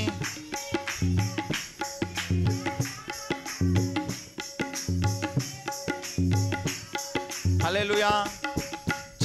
ఎంత మంచి దేవుడవయ్యా, చింతలన్నీ తీరినాయా మీ చింతలు? ఆయన ఎవరో రాసుకున్న పాట. చింతలన్నీ తీరినాయా అన్నాడు ఆయన. మీ చింతలన్నీ తీరినాయా అంటున్నా నేను. ఏడ తీరినాయి సారు? ఎన్ని అప్పులు, ఎన్ని బాధలు, ఎన్ని ఇబ్బందులు, ఎన్ని కష్టాలు, ఎన్ని అప్పులు, ఎన్ని తిప్పలు సారు. ఏం చెప్పాలి మా బాధ అని చెప్పడానికి ఎన్ని ఉన్నాయి ఇప్పుడు బాధలు మనకు. యేసును నమ్మినోని ముఖంలా నవ్వు రావద్దు ఎప్పుడు, చింత రావద్దు ఎప్పుడు. మీకు ఏం గతి లేదు, గింత ఆనందంగా ఎందుకున్నారు అని అవతలలో ముఖం వికారం కావాలి. షద్రక్ మేషక్ అబేద్నెగోలు, ఓ రాజా మాకేం చింత లేదు అంటే రాజు ముఖం వికారం అయిపోయిందట. మీకు తెలుసా, రాజుల ముఖం ఎప్పుడు వికారం కాదు. వాళ్ళని అట్లా చూసుకుంటారు రాజ పరిపాలకులు, సైనికులు అందరూ. కోపము బాధ రానియరు రాజుకు. వీళ్ళు ఈ మాట చెప్పంగానే ఏమైంది తెలుసా? 19వ వచనంలో ఏమైంది చూడండి. అత్యాగ్రహం నుండి షద్రకు మెషకు అబేద్నెగో అను వారి విషయములో ఆయన ముఖం ఏమైంది? వీళ్ళ ముఖంలో ఏముంది? చింత లేదు, కళ్ళు ఉంది. ఆయన ముఖంలో అది అసలైన క్రైస్తవుని జీవితం అంటే. దేవునికి మహిమ కలుగునుగా. ఇప్పుడు కొద్ది క్షణాలైతే ఏముంది వాళ్ళకు? కాదు, పరలోకం. ఇప్పుడు రాజు ఏమనుకుంటుండంటే, అక్కడున్న సైనికులు ఏమనుకుంటున్నారంటే, సంపుతున్నాం, అగ్నిగుండం లేస్తున్నామని వీళ్ళు అనుకుంటున్నారు. వాళ్ళు ఏమనుకుంటున్నారంటే, మరికొద్ది క్షణాలలో మేము దేవుని దగ్గరికి పోతున్నామని వాళ్ళు అనుకుంటున్నారు. హల్లెలూయా. ఇది భక్తిలో ఉన్నటువంటి మర్మము. మనకి ఏమి కావాలో దేవుడు ఆల్రెడీ ఇచ్చేసిండు. నువ్వు ఎప్పుడు పోతావో నీకు తెలియదు. రేపేమి జరుగునో నీకు తెలుసా? గనక ఎందుకు చింతపడి మూరడి పెంచుకుంటావా? ఎందుకు చింతపడుతున్నావు అన్నాడు దేవుడు. కానీ మనం వింటామా? పుట్టడు చింత సారు. దేవుడు అంటున్నాడు, నీ చింతను పక్కకు పెట్టు,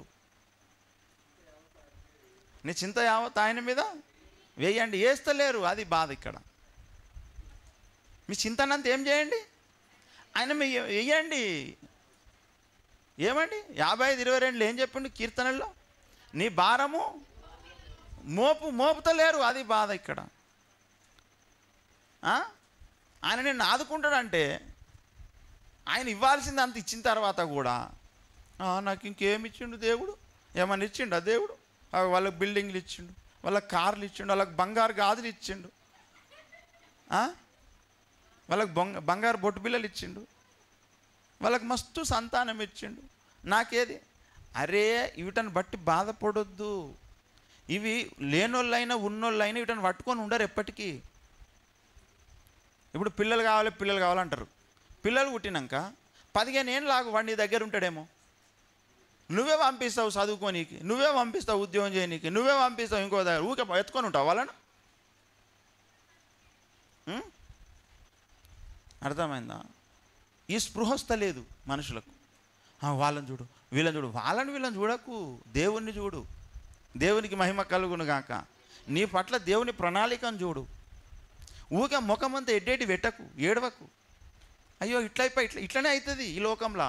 నువ్వు ఈ లోకంలో ఇట్లా కాకపోతే ఎట్లయితుంది? ఈ లోకంలో ఉన్న అధికారి సైతాను. ఈ లోకంలో బోలెడు పుట్టాడు, ఆశలు పెడతాడు రోజు. దేవుడేమో నీకు ఇవ్వాల్సింది ఇచ్చేసిండు. ఇవ్వాల్సింది ఇచ్చింది పొందుకున్నాక నాకు కొత్త డ్రెస్సు లేదు, ఏమవుతుంది? లాజరుకుందా కొత్త డ్రెస్సు? లాజర్ని జ్ఞాపకం చేసుకొని కదా పెట్టిండు బైబిల్లో. లాజర్కి లేదు, నాకెందుకు కొత్త డ్రెస్ అనుకో, ఇచ్చినప్పుడు తొడుక్కో అంతే తప్ప. నాకు కొత్త డ్రెస్ లేదని ఇక పెద్ద పంచాయతీ. యేసుప్రభు ఇచ్చిన రక్తాన్ని కూడా పక్కకు దెబ్బేసి పెద్ద లొల్లి పెడితే మా దేవునికి మన ఘనతను తెస్తుంది. అది మనం ముదిరిపోయిన భక్తులం కావాలి, మనం ఉన్నతంగా ఆలోచించే భక్తులం కావాలి. దేవుడు ఇవ్వాల్సింది మనకి ఇచ్చినాక దాన్ని పట్టుకునే భక్తులం కావాలి. నాకు దొరకాల్సింది దొరికింది పో, ఇది ఉంటే ఎంత లేకపోతే లేక అనేటట్టు తయారు కావాలి. అంతే తప్ప దేవుడిచ్చిన రక్షణ ఉంది, దేవుడిచ్చిన రక్తం ఉంది, అమూల్యమైనటువంటి జీవం నీ దగ్గర పెట్టుకొని, అసలైంది నీ దగ్గర పెట్టుకొని ఇంకేం లేనట్టు ఎడ్డెడ్డి బతుకుతావు. ఏదో లేదని ఊకే ముఖం అంతా మాడిపోయి ఉంటుంది, ఊకే ఏడుస్తుంటావు, చింతపడుతుంటావు. గది ఉంటే ఎంత బాగుంటుండే, అది లేకపోయే. ఎప్పుడు దాని మీద దృష్టి. అది వచ్చేదెప్పుడో సచ్చేదెప్పుడో. ఉన్న ఆనందాన్ని మిస్ అవుతున్నావు నువ్వు. ముఖమంతా అటు పెట్టి ఇటు పెట్టి ఇళ్ళ లొల్లులు పెట్టుకొని, వాళ్ళతో లొల్లులు వీళ్ళతో లొల్లులు, వాళ్ళని ద్వేషం, మొత్తం సైతాన్లాగా బతుకుతున్నావు నువ్వు. ద్వేషం ఉన్నది సైతాన్కు. మొట్టమొదటి ద్వేషం ఎవరి మీద ఎవరికి ఉందంటే లూసిఫర్ గానికి యేసుప్రభు మీద ఉంది, ఆది సంభూతుని మీద. ఎందుకు అందరు అతన్నే పొగుడుతురు, అతన్నే ఇచ్చిస్తురు, నన్ను ఎందుకు నమస్కారం పెడతారు? ఆడ మొదలైన ద్వేషం. అది నీకు ఓషండు సైతాన్ గాడు. మొత్తం నిండా నింపిండు నీ లోపట. ఇప్పుడు నీ యేసుప్రభు లెక్క బతుకుతలేవు, సైతాన్ లెక్క బతుకుతున్నావు నువ్వు. అందుకే పరలోకం ఎక్కువ మంది రారన్నాడు యేసుప్రభు. అందుకే ఏది ఉన్నా ఏది లేకపోయినా దానిని బట్టి కాదు నువ్వు చూసుకొని మురిసేది. జీవం ఉన్నదా లేదా నీకు? ఎంతమందికి యేసయ్య ఇచ్చిన జీవం ఉంది మీ దగ్గర చెప్పుండ్రి. మీ ముఖంలో ఎప్పుడు చింత కనబడొద్దుగా. ఏది ఉండని లేకపోని చింత కనబడొద్దు. అరే అగ్నిగుండంలోకి పోయేటోళ్ళకే చింత లేదు, రేపు ఏం తిందామో అని చింత పడితే ఎట్లా అండి? భక్తులేనా మీరేమన్నా అంటున్నా నేను? భక్తులేనా? భక్తుడు అంటే దేవుడిచ్చిన జీవాన్ని బట్టి ఆనందంగా ఉండేటోడు. That's all. అంతే. దేవునికి మహిమ కలుగును గాక. ఇక దేవుడు కొన్ని ఇస్తాడు, కొన్ని ఇయ్యడు. కొన్ని ఉంటాయి, కొన్ని ఉండవు. కొన్ని నువ్వు అనుకుంటావు జీవితకాలం నీకు దొరకాయి అవి. కొన్ని నువ్వు అనుకోకుండా వచ్చి నీ జీవితంలోనికి ఇన్వాల్వ్ అవుతాయి. అవి అంతా దేవుని చిత్తం. అంతే తప్ప ఎట్లా అది లేకపోయా వాళ్ళకు ఉన్నది మన ఈ పోల్చుకోవడాన్ని జర బొందబెట్టురు. భక్తునికి ఎప్పుడు పోల్చుకునే తత్వం ఉండొద్దు.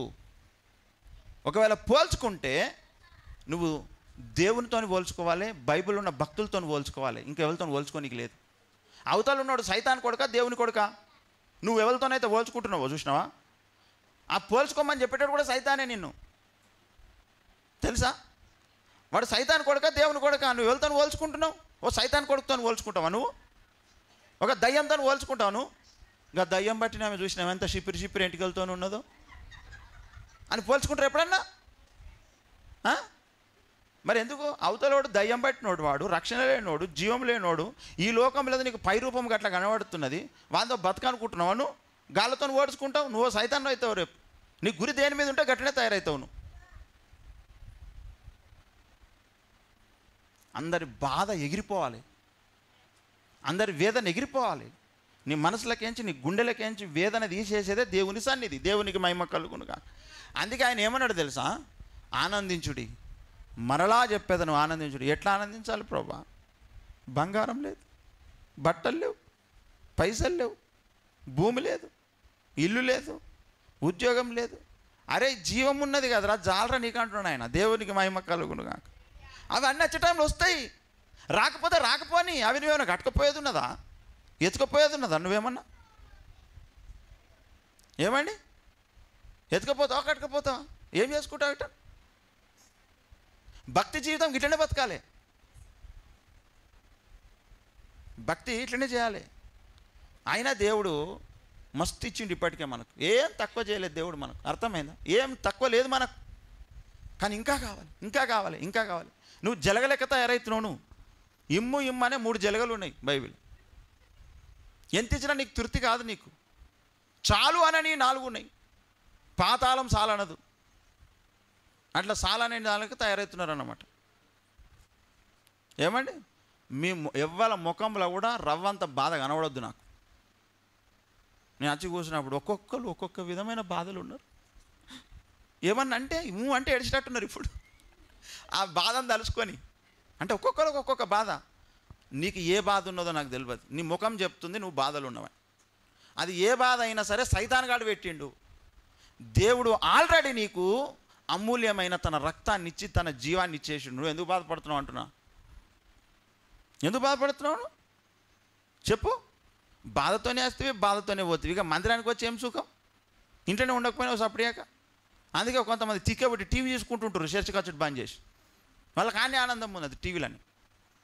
వాళ్ళ ఇష్టం. నేనేమన్నా వాళ్ళ రేపు దేవుడు లెక్క అడుగుతాడు వాళ్ళ. చర్చికి పోతే ఏమన్నది ఊకే ఏడుస్తారు. ఓ నవ్వు ఉండదు, ఓ మురిపి ఉండదు, ఆనందం ఉండదు అని. టీవీలు చూస్తానన్నా తీరొక అదేంది సిరీస్లు వస్తాయి, మూవీలు వస్తాయి, కామెడీ వస్తుంది అని టీవీ చూసుకుంటుంటారు. నా బల లేదు, చర్చ్ లేదు, ఆరాధన లేదు, ఏం లేదు. పెద్ద పెద్ద టీవీలు కొనుక్కోరు, ఇక చూసుకుంటారు. ఇక చూసుకొని వాళ్ళ ఇష్టం. నాకేం పట్టి. వాళ్ళకి ఆడ ఆనందం ఉంది చూడని. నేనేమనాలను? ఒక్కసారి 2 సార్లు చెప్పి చూస్తాం, ఇడిచిపెడతాం, కథం. ఎందుకంటే ఎవరు తెలివిలోనే వాళ్ళు ఎవరున్నారు చెప్పండి? ఎవరి సంగతి వాళ్ళకి బాగా తెలుసు, మనకంటే ఎక్కువ తెలుసు. కానీ రేపు దేవుడు అది చూస్తే నీ చింత పోతుందా? నేను అడుగుతున్నా. ఈ టీవీలు చూసుకుంటుండేటోళ్ళు ఆరాధన ఎగ్గొట్టి నువ్వు అది ఎంతసేపు చూస్తే నీ చింత పోతుంది. పోతుందా చింత? నీ ముఖం మొత్తం వెలిగిపోతుంటుందా అది చూడంగానే? చెప్పుండ్రి. ఎంతసేపు చూస్తే వెలిగిపోతుంది ముఖం? నీ హృదయములో నీ బ్రతుకులో ఉన్న శాపమును పాపమును బాధను తీసేసేది యేసు రక్తము. దేవునికి మహిమ కలుగునుగాక.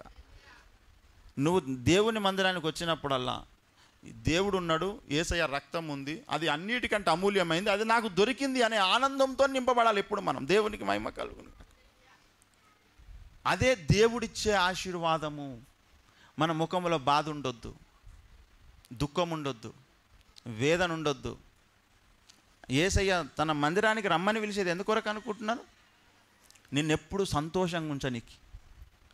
అరే ఈ లోకములో అంత మాయరా, ఈ లోకము అంతా కూడా వట్టిదిరా, దాన్ని చూసి మోసపోయి దుఃఖపడకురా అంటున్నాడు దేవుడు. ఏమండి?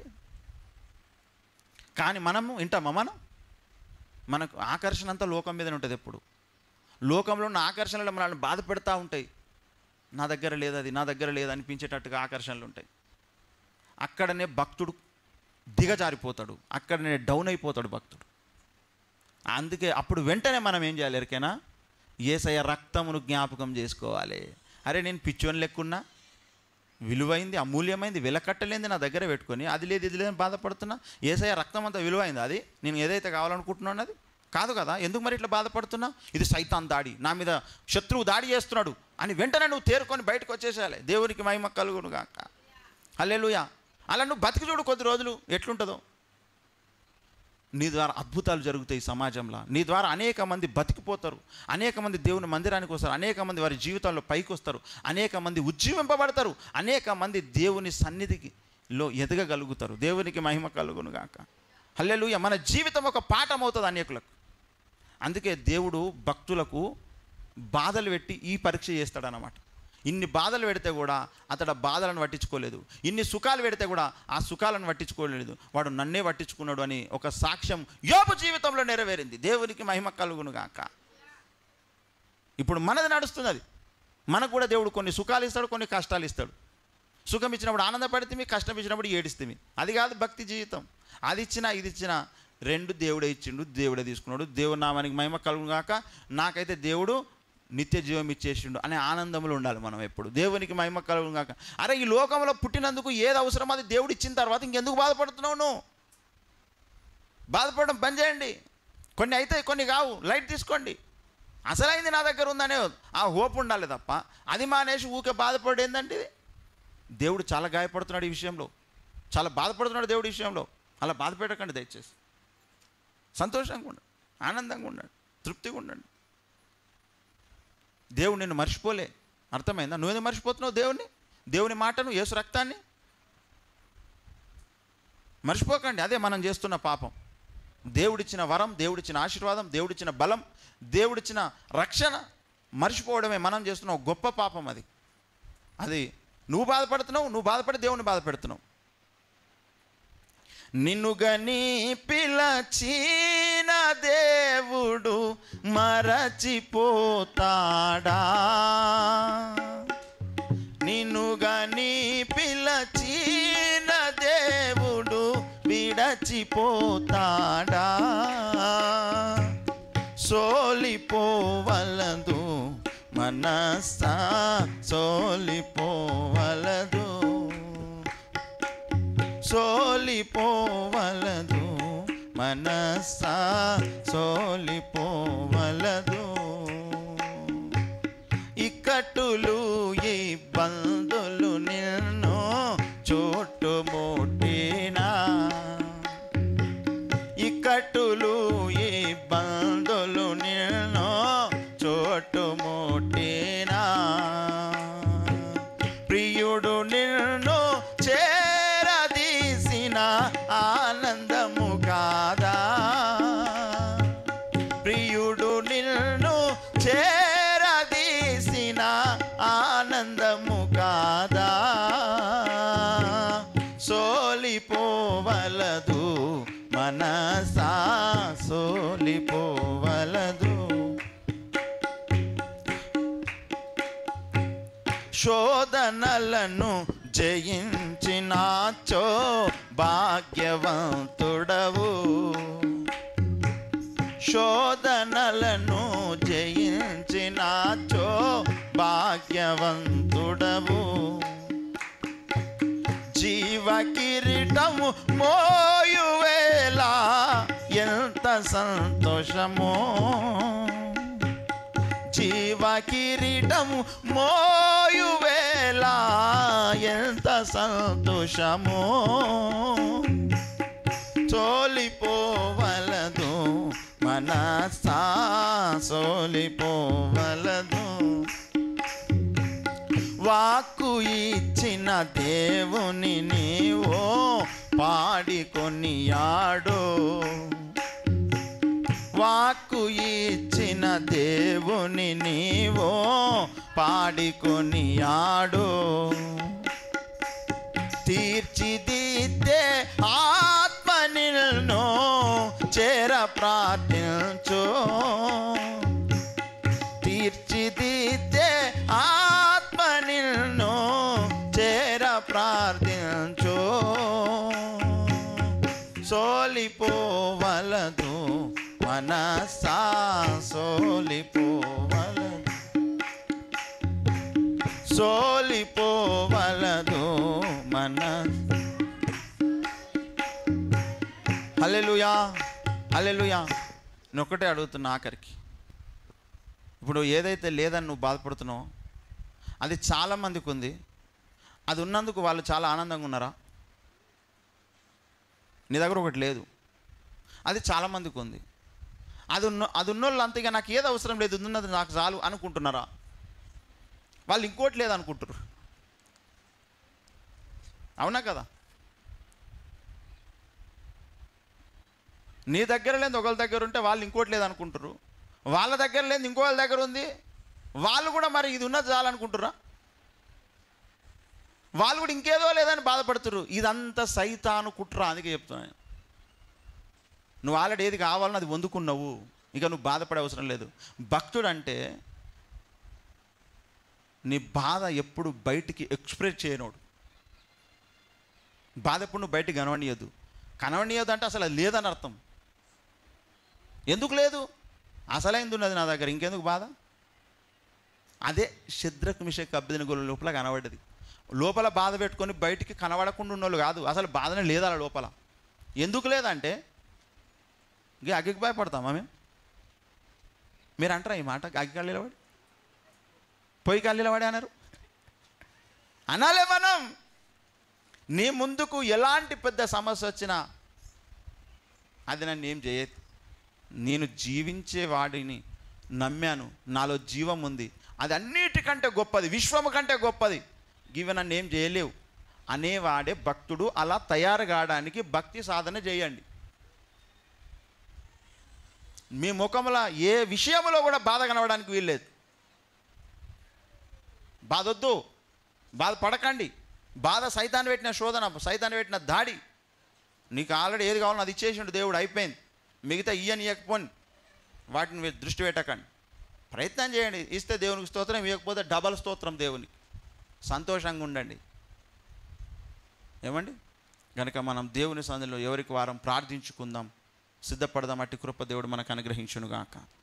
ప్రార్థించుకుందాం. అందరూ కూడా మోకరించి ఒక మాట ప్రార్థన చేయండి. అయ్యా, నాకు ఏదో లేదని బాధపడుతున్నా, ఏదో లేదని చింతపడుతున్నా, ఏదో లేదని వేదన పడుతున్నా. అయ్యా, నన్ను నీ రక్తంతో కడిగి శుద్ధి చేయి, నీ వాక్యంతో నన్ను శుద్ధి చేయి, నన్ను వేదనల నుంచి బయటికి తీసుకురా. మన సంతోషమే ఇతరులకు సమాధానం కావాలి, మన సంతోషమే ఇతరులకు సువార్త కావాలి. ఏదో లేదని కొట్టుక సావద్దు, అది భక్తుని లక్షణం కాదు. ఏదో లేదని ఊకే ఏడవద్దు, అది భక్తుని లక్షణం కాదు. నీకు దేవుడు కావాల్సింది ఇచ్చిండు, ఆయన రక్తం ఇచ్చిండు, ఆయన జీవం ఇచ్చిండు.